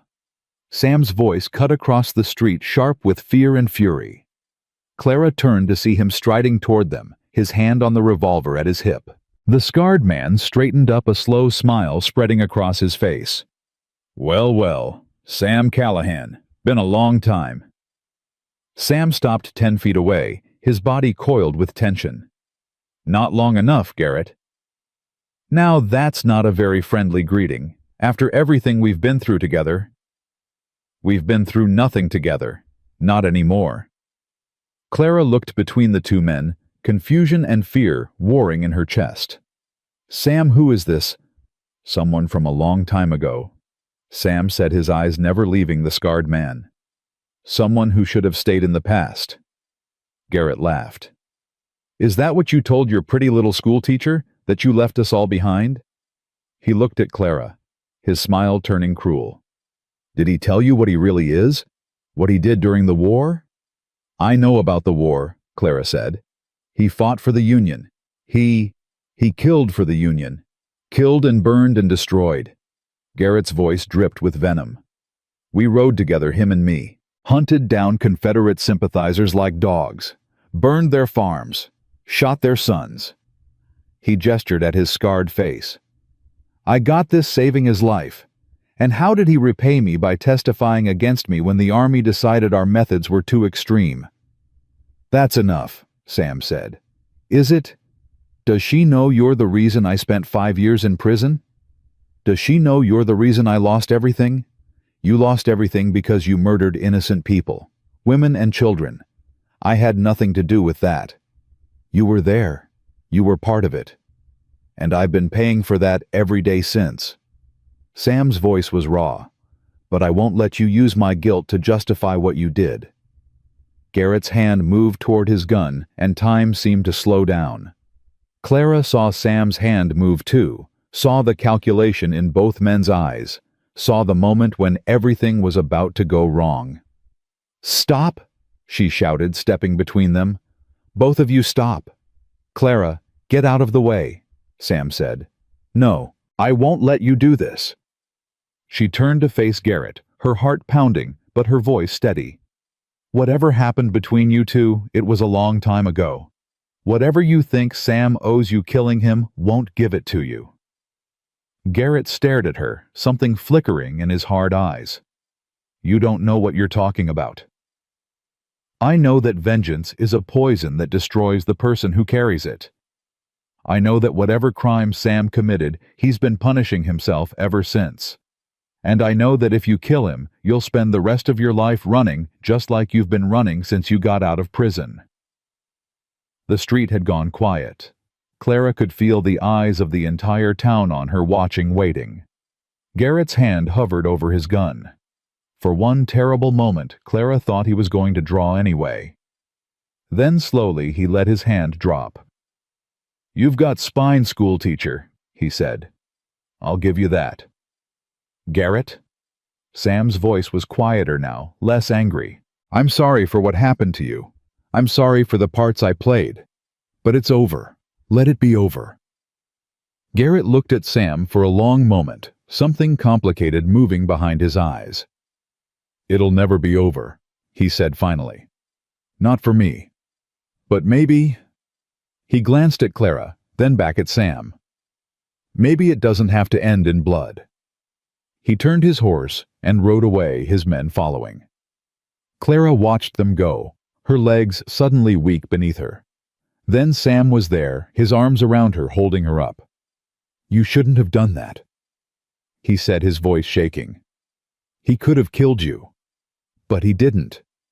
Clara, he didn't." She looked up at him, seeing the fear and love and guilt all tangled together in his face. "And now it's over." Sam held her tighter, his face buried in her hair. "I don't deserve you." "Yes, you do." Clara pulled back to look at him. "Whatever you did in the war, whatever mistakes you made, you've spent 10 years atoning for them. You've spent 10 years punishing yourself. It's time to stop." "I don't know how." "Then let me help you. Let me love you. Let me show you that you're worth more than your worst moments." Sam's eyes were bright with unshed tears. "How did I get so lucky?" "You found me in a snowstorm," Clara said, smiling through her own tears. "Everything else just followed from there." The night before the wedding, Clara couldn't sleep. She lay in her narrow bed at the boarding house, staring at the ceiling, her mind racing through everything that had happened since that terrible day in the snow. 3 months. It had been 3 months since Ruth had pushed her off the wagon. 3 months since Sam had appeared out of the blizzard and changed her life forever. It felt like 3 years. It felt like 3 minutes. A soft knock at her door pulled her from her thoughts. "Clara." Ruth's voice hesitant. "Are you awake?" Clara rose and opened the door. Her sister stood in the hallway in her nightgown, her face pale in the moonlight filtering through the window. "I couldn't sleep either," Ruth said. "Can I come in?" Clara stepped aside, and Ruth entered, settling onto the edge of the bed while Clara took the chair by the window. "Tomorrow's the big day," Ruth said. "How do you feel?" "Terrified, happy, both at the same time." Ruth smiled, but it was tinged with sadness. "I felt the same way the night before I married Harold." "Did you love him?" "Really love him, I mean." Ruth was quiet for a moment. "I thought I did. Or maybe I just wanted to so badly that I convinced myself it was true." She looked at her hands folded in her lap. "He wasn't a bad man, Clara. Not at first. But the years changed him. The disappointments, the failures. He became someone I didn't recognize. I'm sorry. Don't be. I made my choices. I have to live with them. Ruth met her eyes. But you've made different choices. Better ones. Sam isn't Harold. Anyone can see that. How can you be so sure? Because of the way he looks at you. Like you hung the moon and stars. Ruth's voice cracked slightly. Harold never looked at me like that. Not even in the beginning. Clara felt her throat tighten. Ruth. I want you to be happy, Ruth interrupted. I know I don't have any right to want that after what I did. But I do. I want you to have everything I never had. Everything I was too afraid to reach for. Clara crossed the room and sat beside her sister, taking Ruth's hands in hers. I forgave you, she said quietly. I meant it. Whatever happened between us, it's in the past. I know, but I haven't forgiven myself. I don't know if I ever will. Then let me help you, the way Sam is helping me. Clara squeezed her sister's hands. We've both made mistakes, Ruth. We've both been hurt, but we're still here. We still have a chance to do better. Ruth's eyes filled with tears. When did you become the wise one? Somewhere between freezing to death and falling in love. Clara smiled. It's been quite an education. They sat together in the quiet darkness, sisters bound by blood and betrayal, and something that might given time become trust again. Get some sleep, Ruth finally said, standing. You've got a big day tomorrow. So do you. You're standing up with me, remember? Ruth paused at the door, her expression soft with surprise. You still want me there? You're my sister. Where else would you be? Ruth nodded, blinking back tears. Thank you, Clara, for everything. After she left, Clara lay back down and closed her eyes. This time sleep came easily. The morning of the wedding dawned clear and cold. Clara dressed with trembling hands, helped by Dorothy and old Bess, who fussed over her hair and dress with the enthusiasm of women who rarely got to attend such occasions. You look beautiful, Dorothy said, stepping back to admire her work. Sam's going to fall over when he sees you. He better not, old Bess cackled. We don't want the groom unconscious at the altar. Clara laughed, but her nerves were jangling. In less than an hour, she would be Mrs. Samuel Callahan. In less than an hour, her entire life would change again.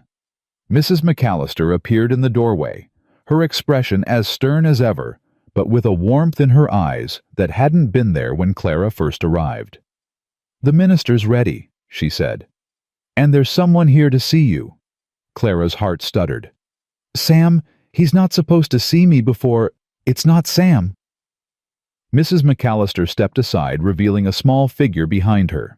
Thomas, Ruth's son, stood in the hallway clutching something in his hands. He looked uncomfortable in his Sunday clothes, his dark hair slicked back with water, his young face solemn. Thomas, Clara said, surprised. What is it? The boy stepped forward, holding out his hands. In them was a small bouquet of winter flowers, their petals bright against the gray February day. Ma said you needed something to carry, he said, his voice gruff with embarrassment. I picked these this morning, from the meadow south of town. Clara took the flowers, her eyes stinging. Thomas, they're beautiful. They're just flowers. But the boy's cheeks flushed with pleasure at her reaction. They're perfect. Clara bent and kissed his forehead. Thank you. Thomas ducked his head embarrassed and fled down the hall. But Clara caught the small smile on his face before he disappeared. That boy's come a long way, Mrs. McAllister observed. 3 months ago he wouldn't speak to anyone. Now look at him. He just needed someone to believe in him, Clara said. Seems to be a pattern around here. Mrs. McAllister's expression softened. Ready? Clara took a deep breath. Ready. The walk to the church felt both endless and impossibly short. Clara moved through the snow-dusted streets of Elk Creek, flanked by the women who had become her unexpected family.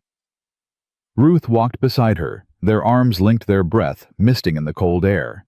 Mrs. McAllister led the way, her back straight and her step firm.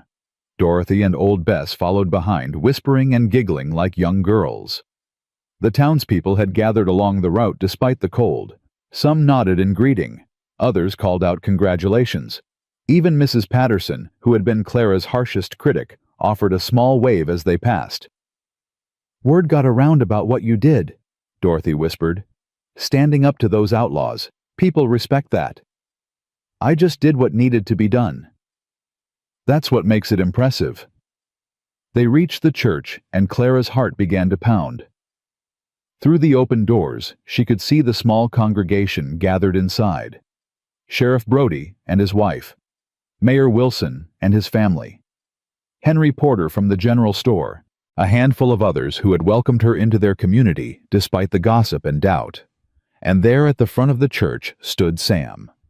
He was dressed in a new suit, his hair combed, his beard neatly trimmed. He looked so different from the rough mountain man who had found her in the snow that Clara almost didn't recognize him. But then he turned, and his eyes met hers, and she saw it, that look Ruth had described, like she hung the moon and stars.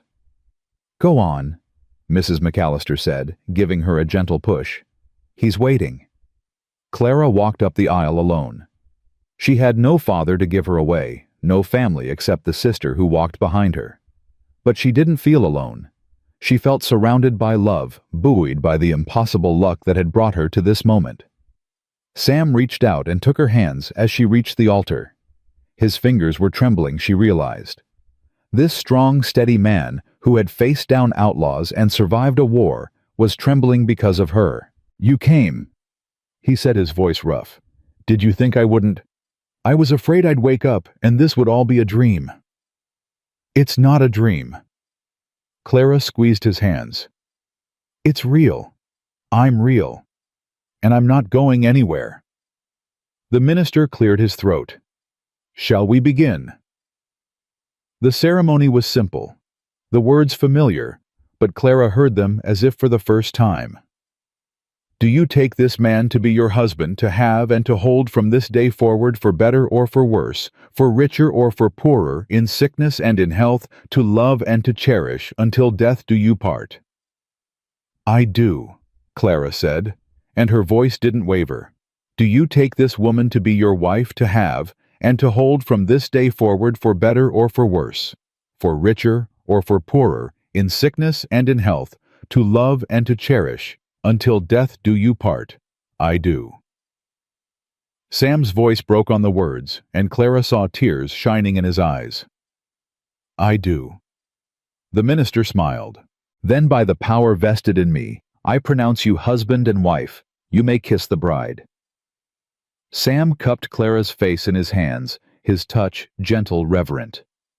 "I love you," he whispered. "I love you too." And then he kissed her, and the church erupted in cheers, and Clara felt her heart overflow with a joy so profound it almost hurt. She was married. She was home. She was exactly where she was meant to be. The celebration afterward was modest by city standards, but lavish by Elk Creek's. Mrs. Wilson from the hotel had prepared a wedding feast, and the entire town seemed to have contributed something. There was roast beef and fresh bread, apple pie and spiced cider, a small cake decorated with winter berries that Mrs. McAllister had baked herself. Clara sat beside Sam at the head table, her hand never leaving his, accepting congratulations and well wishes from an endless stream of guests. "I never thought I'd see this day," Sheriff Brody said, clapping Sam on the shoulder. "You of all people married, and to such a fine woman." He winked at Clara. "You've got your work cut out for you, Mrs. Callahan. This one's stubborn as a mule." "I'm aware," Clara laughed, "but I'm stubborn too." "Then you'll be just fine."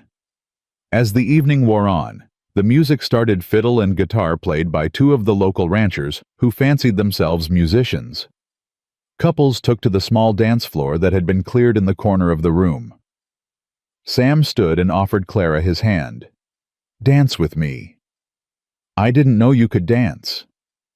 "I can't, but I'm willing to try if you are." Clara took his hand and let him lead her to the floor. They swayed together awkwardly at first, neither quite sure of the steps, but soon they found their rhythm moving together like they'd been doing it all their lives. "Happy?" Sam asked. "More than I ever thought possible." "Good." He pulled her closer, his arms tight around her waist. "Because I plan to spend the rest of my life making sure it stays that way." Clara rested her head on his shoulder, breathing in the scent of him, leather and pine, and something uniquely Sam. "I still can't believe this is real." "Neither can I." His voice was low, meant only for her. 3 months ago, I was living alone in a cabin, talking to myself, convinced I'd never feel anything again. And now? He shook his head. Now I have everything I ever wanted. Everything I was afraid to want. Afraid? Wanting things means you can lose them. I learned that the hard way. Sam pulled back to look at her. "But you taught me something else. You taught me that not wanting things doesn't protect you. It just makes you lonely." "Sam, thank you," he said, his voice cracking, "for saving me." Clara reached up and touched his face. "You saved me first." "Did I? Sometimes I think it was the other way around." The music changed to something slower, sweeter. Clara let herself sink into Sam's arms, let the world fall away, until there was nothing but the two of them, moving together in the warm glow of the lanterns.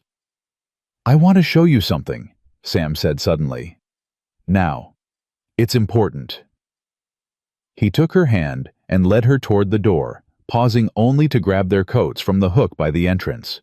The cold hit Clara like a wall as they stepped outside, but Sam's hand was warm in hers, and his presence beside her made the chill bearable. "Where are we going?" "Not far, just up the hill." They walked in silence through the snow, their breath misting in the moonlight. The sounds of the celebration faded behind them as they climbed, replaced by the quiet hush of a winter night. At the top of the hill, Sam stopped. Clara looked out over the valley below, silver and black in the moonlight, and caught her breath. "This is where I buried them," Sam said quietly. "Margaret and the baby. Right here under this tree." Clara's heart clenched. "Oh, Sam. I come here sometimes, to talk to them, to remember." He turned to face her, his expression vulnerable in a way she rarely saw. "I wanted you to know about this place. I wanted you to know that they existed, that they mattered." Of course they mattered. Some people would be jealous, would want me to forget them, to pretend they never happened. I'm not some people. Clara stepped closer, taking both his hands. "Margaret was your wife. She gave you a child. She was part of your life, and that makes her part of mine too. I don't want you to forget her. I don't want you to pretend she didn't exist." Sam's eyes glistened with tears. "She would have liked you, I think. The two of you were very different. But she would have seen your strength, your kindness. She would have been glad I found you." "I hope so." "I know so." Sam reached into his pocket and pulled out something small. A locket Clara saw tarnished with age. This was hers. "I want you to have it." "Sam, I couldn't. Please." He pressed it into her hands. "It's not a replacement for her. Nothing could be. But it's a way of connecting the two parts of my life, the part before and the part after. You're my after, Clara. You're my future. But I need you to understand my past too." Clara opened the locket with trembling fingers. Inside was a small portrait, faded but still visible. A young woman with dark hair and gentle eyes, her face soft with what might have been love or hope or simply youth. "She was beautiful," Clara said. "She was. But so are you. In a different way.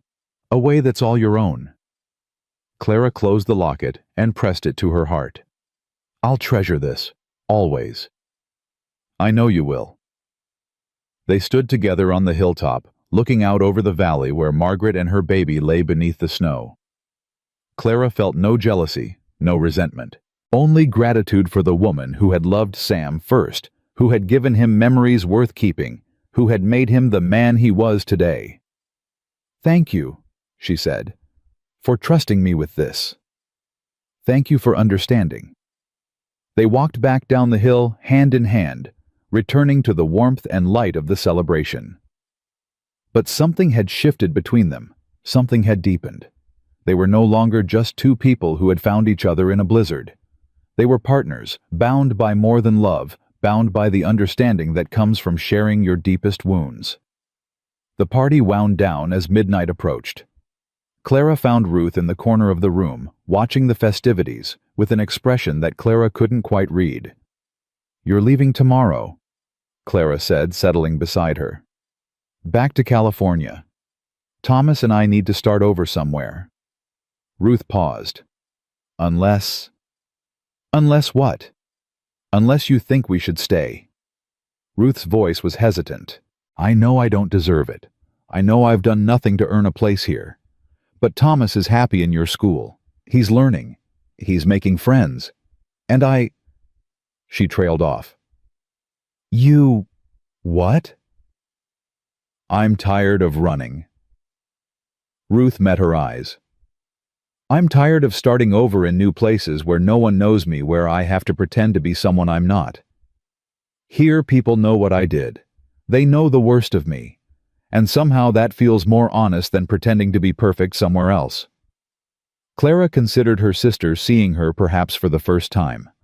Not as the resentful woman who had made her childhood difficult, not as the bitter sister who had left her to die, but as a flawed human being struggling to find her way.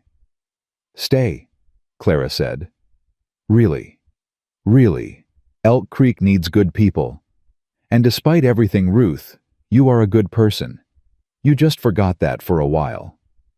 Ruth's eyes filled with tears. "I don't know what to say." "Say you'll try. That's all any of us can do." Ruth nodded, wiping her eyes. "I'll try. I promise."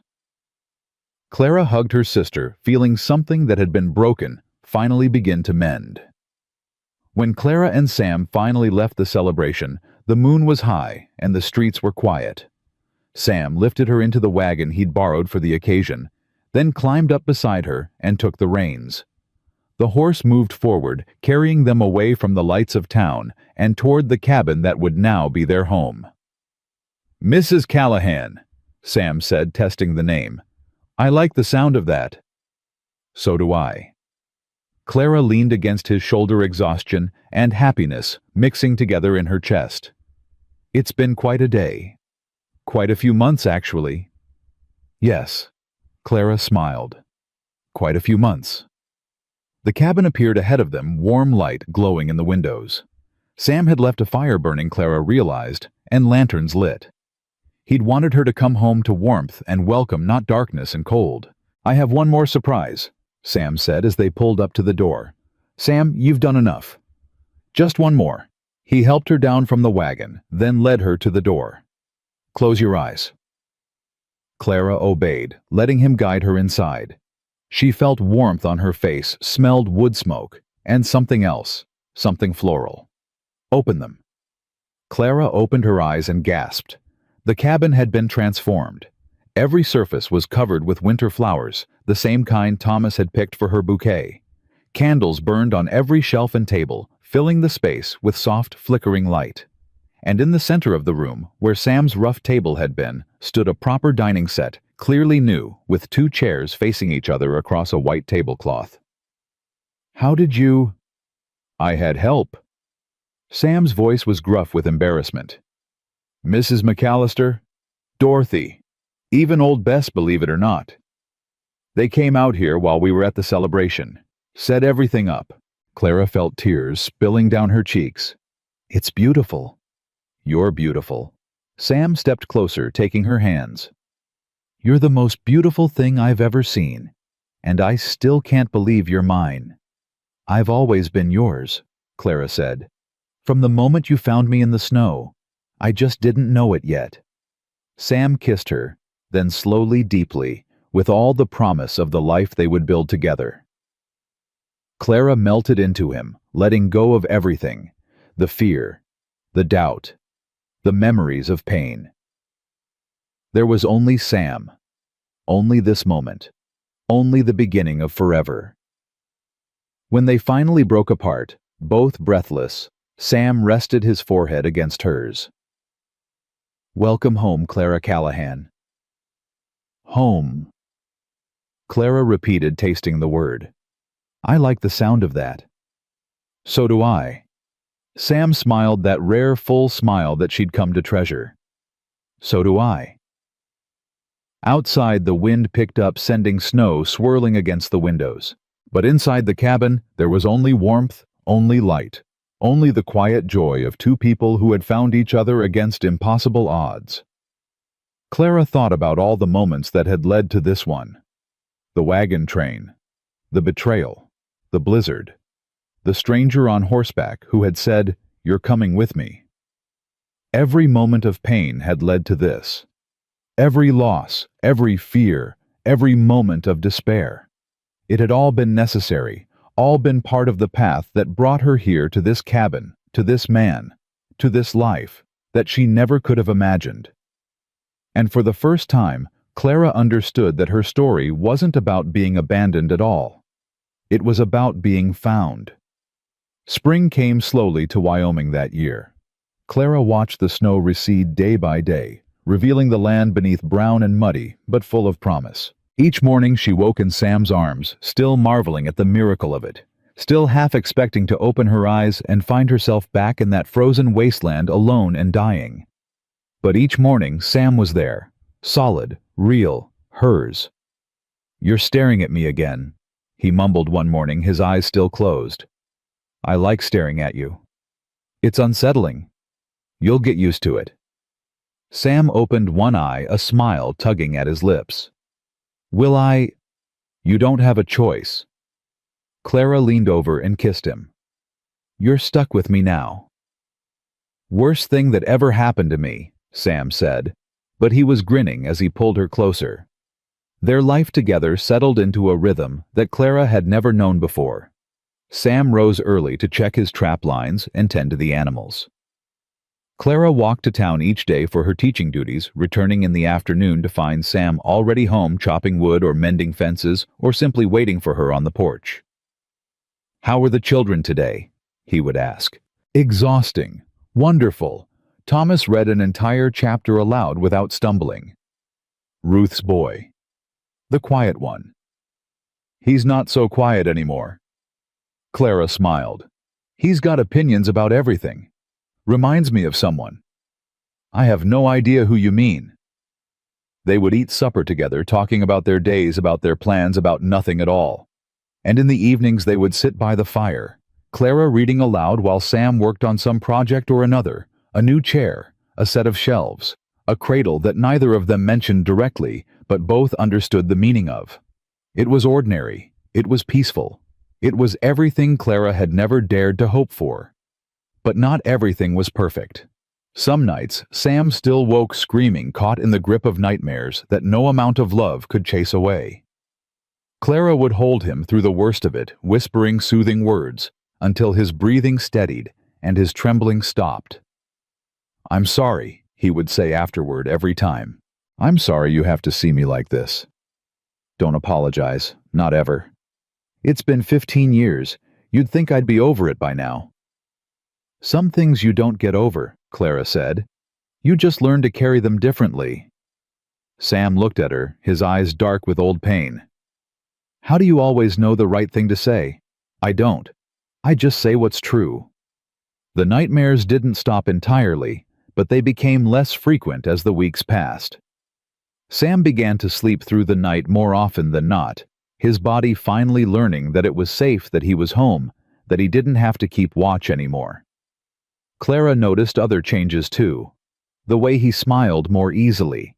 The way he laughed, a full, genuine sound that she treasured every time she heard it. The way he touched her, not just with passion, but with tenderness, with reverence, with something that looked like gratitude. "I never thought I'd have this," he told her one night, his voice soft in the darkness. "A home. A wife. A reason to wake up in the morning. What did you think you'd have? Nothing. Just more years of the same. Surviving without living. He turned to face her. You changed everything, Clara. Everything. You changed me too. How? Clara thought about the question. Before you found me, I thought I knew what I was worth, which was nothing. My aunt and uncle made that clear. My sister made it clear. Even Thomas in his own way made it clear when he died and left me alone. That's not fair. He didn't choose to die. I know, but grief isn't fair. It doesn't follow the rules. Clara took a breath. The point is, I believed I was worthless. I believed I deserved to be left behind. And then you came along and looked at me like I was something precious, something worth saving. You are precious. You are worth saving. I know that now, because of you. Sam kissed her forehead, her cheeks, her lips. We saved each other, he said. That's what matters. In late April, Clara realized she was pregnant. She had suspected for a week or two, but she hadn't dared to say anything, hadn't dared to hope. After losing 2 babies before they were ever born, hope felt like a dangerous thing. But when she finally told Sam, his reaction swept away all her fears. A baby. His voice cracked on the word. You're sure? As sure as I can be. Sam's face transformed. The guarded wariness that had been his default expression for so long simply vanished, replaced by a joy so pure and overwhelming that Clara felt tears spring to her eyes. A baby. He repeated, wonder in his voice. Our baby. Our baby. He knelt before her, pressing his hands gently to her still flat stomach. Hello in there, he whispered. I'm your father. I know I'm probably not what you're expecting. I'm rough around the edges. I don't know much about being a parent, but I promise you this. His voice broke. I promise I will love you with everything I have. I will protect you. I will be there for you every day for the rest of my life. Clara ran her fingers through his hair, her heart so full it ached. You're going to be a wonderful father, Sam. You really think so? I know so. He looked up at her, his eyes bright with unshed tears. I'm scared, Clara. What if something goes wrong? What if I lose you both, like I lost? Don't. Clara knelt down to face him. Don't go there. I know you're scared. I'm scared too. But we can't live in fear of what might happen. We have to live in hope of what could be. When did you get so wise? I had a good teacher. Clara smiled. A stubborn mountain man who taught me that surviving isn't enough. You have to actually live. Sam pulled her into his arms, holding her tight. I love you, he said. I love you so much it terrifies me. Love is supposed to be terrifying. It's supposed to be bigger than you can handle. That's how you know it's real. The news spread quickly through Elk Creek. Mrs. McAllister was the first to know after Clara nearly fainted during a visit to the boarding house.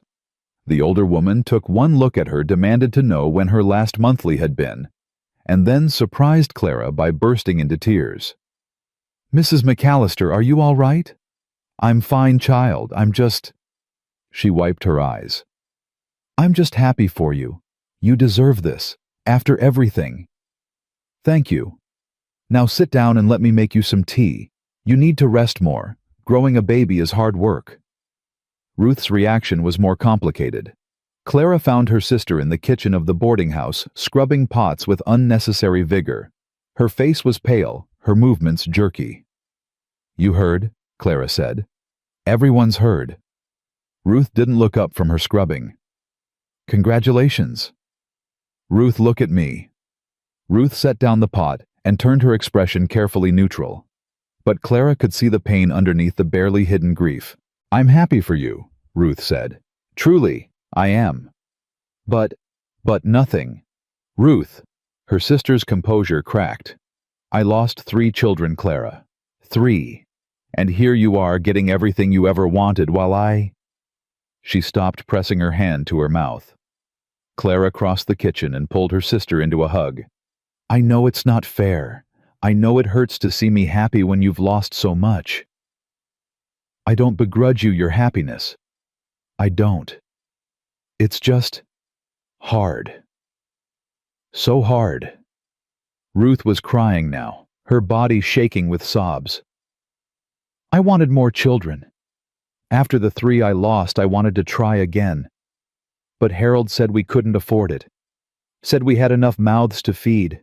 And now he's gone and they're gone and I'll never... You don't know that. I'm 35, Clara. Who's going to want a 35-year-old widow with a half-grown son? Someone who sees your worth. Someone who looks past your age and your circumstances and sees the woman you are. That's a fairy tale. So was a mountain man saving a frozen woman from a blizzard. And look how that turned out. Ruth laughed through her tears. You're impossible, you know that. I learned from you. They held each other in the kitchen, 2 sisters who had hurt each other deeply, but were learning slowly to heal. I want you to be the godmother, Clara said. When the baby comes. Will you? Ruth pulled back her eyes wide. You can't be serious. I've never been more serious. After everything I did, after I left you to die. Because of everything we've survived. Because you're my sister. Because no matter what happened between us, we're family. Real family. The kind you choose. Ruth's face crumpled. I don't deserve this. Maybe not, but I'm offering it anyway. Clara took her sister's hands. We can't change the past, Ruth. We can only choose what we do with the future. I choose to forgive. I choose to move forward. Will you choose that too? Ruth was silent for a long moment. Then slowly she nodded. Yes, she whispered. I choose that too.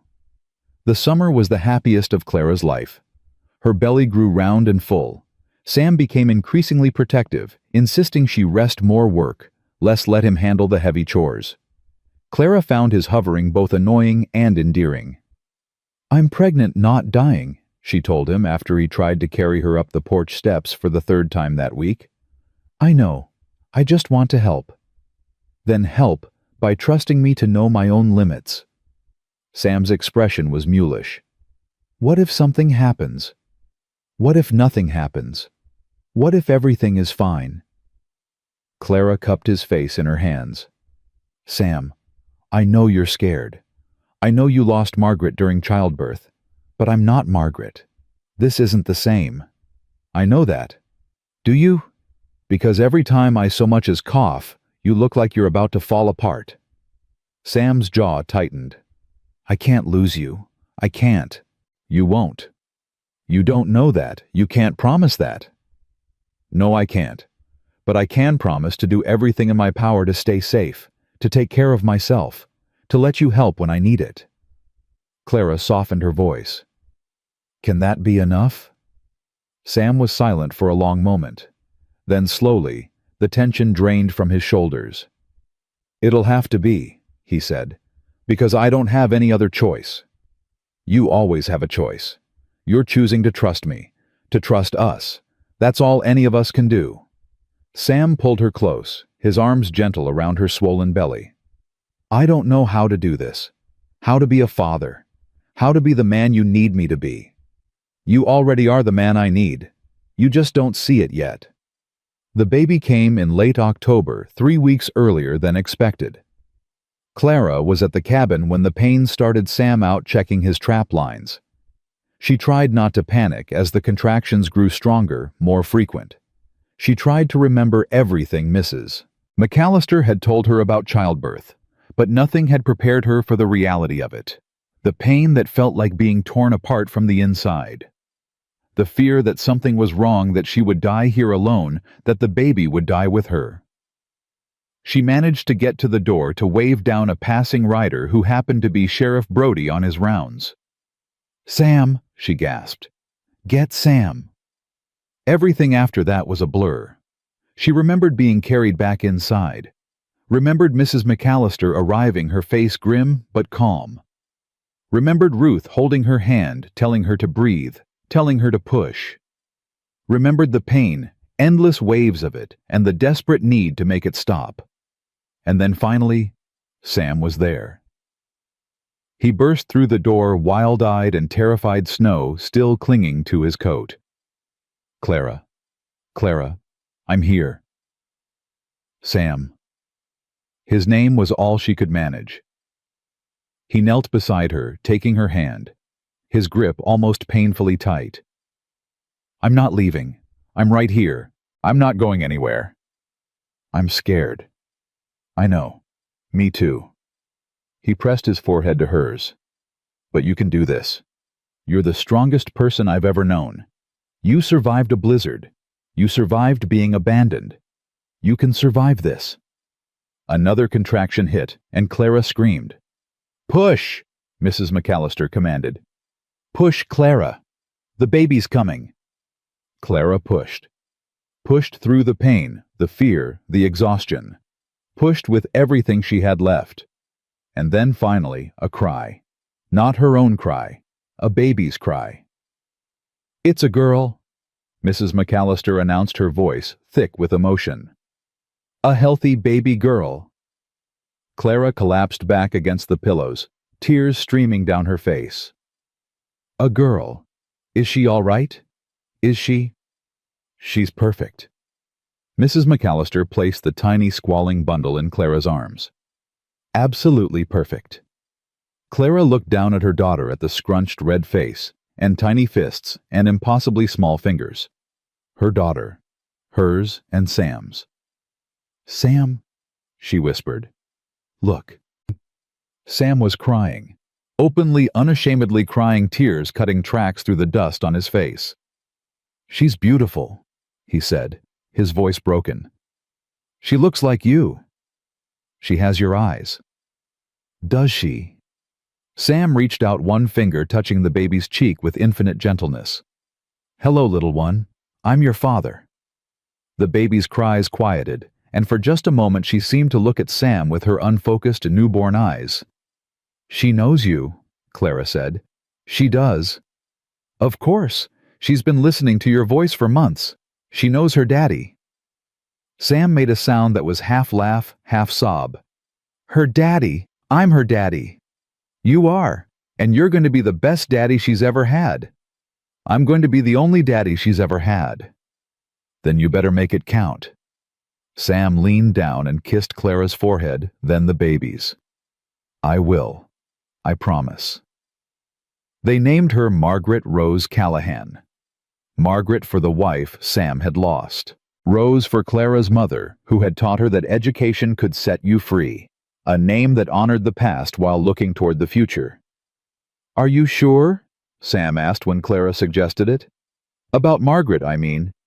"I'm sure. She was part of your life. Part of who you are. It's only right that she be part of our daughter's life too." "Most women wouldn't want their child named after their husband's dead wife." "I'm not most women."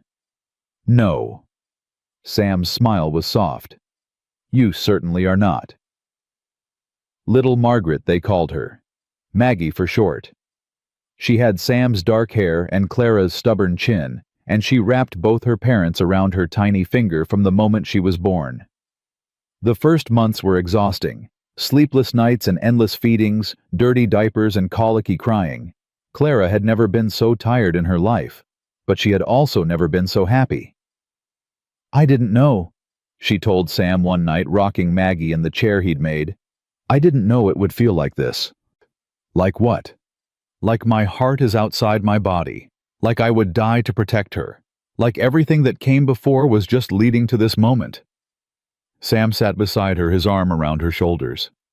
"I feel the same way. About both of you. Even when she wakes us up at 3 in the morning. Especially then." Sam smiled. "Those are the moments I remember best. The dark hours when it's just the three of us and the rest of the world doesn't exist."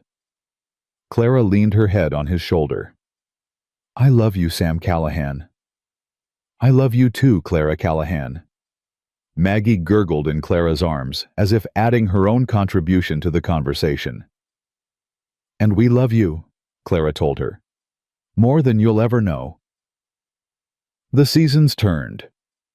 Maggie grew from a tiny helpless infant into a crawling, babbling tornado of curiosity and energy. She took her first steps on her first birthday, lurching across the cabin floor into Sam's waiting arms. She said her first word a month later, a clear, triumphant, "Mama," that made Clara cry for an hour. Clara's school expanded as more families moved to Elk Creek. She hired an assistant, a young woman from Denver, who had heard about the frontier teacher who welcomed all children regardless of background or circumstance. Ruth helped with the administrative tasks, finding a purpose that gave her life meaning again. Sam took on more work as a guide leading settlers safely through the mountain passes, sharing the knowledge that had kept him alive for so many years.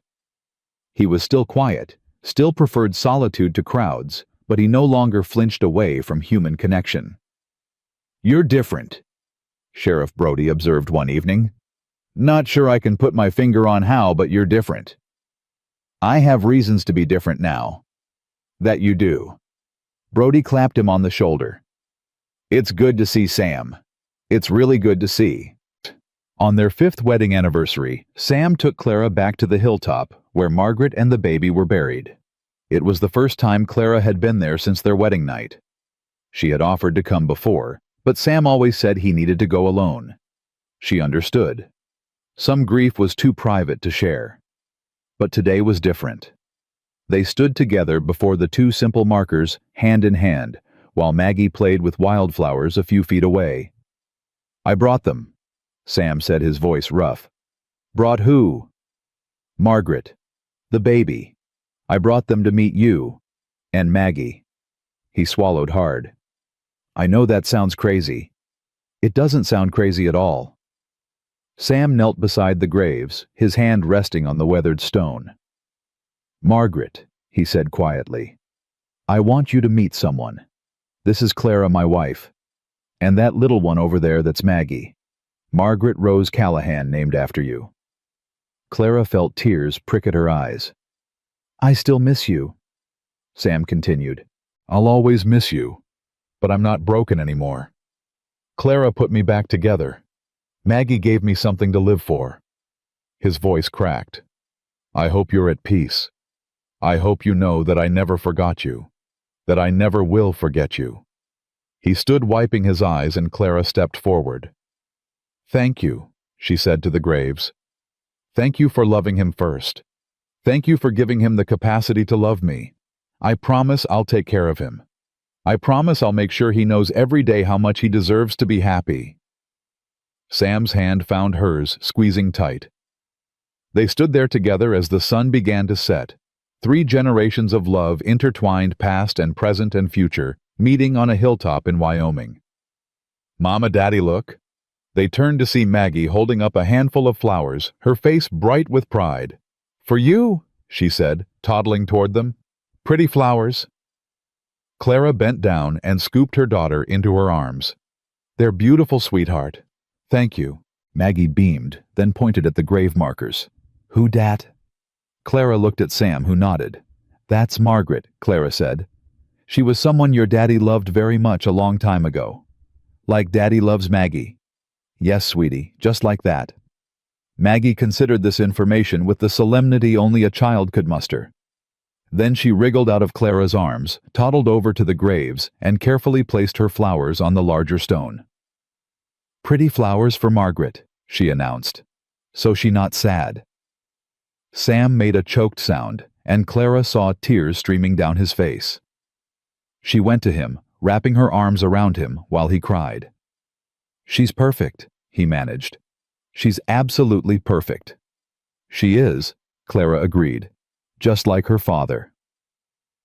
That night, after Maggie was asleep, Clara and Sam sat on the porch of their cabin watching the stars emerge one by one. "I was thinking," Sam said. "About what?" "About that day. The day I found you in the snow." "What about it?" Sam was quiet for a moment. "I almost didn't stop. Did you know that—" Clara turned to look at him. "What do you mean?" "I saw you from a distance, saw the wagon train was gone, saw you kneeling there alone. And my first instinct was to ride past, to not get involved, to stay safe in my isolation. But you didn't. No. Something made me stop. Something I couldn't explain then and still can't explain now.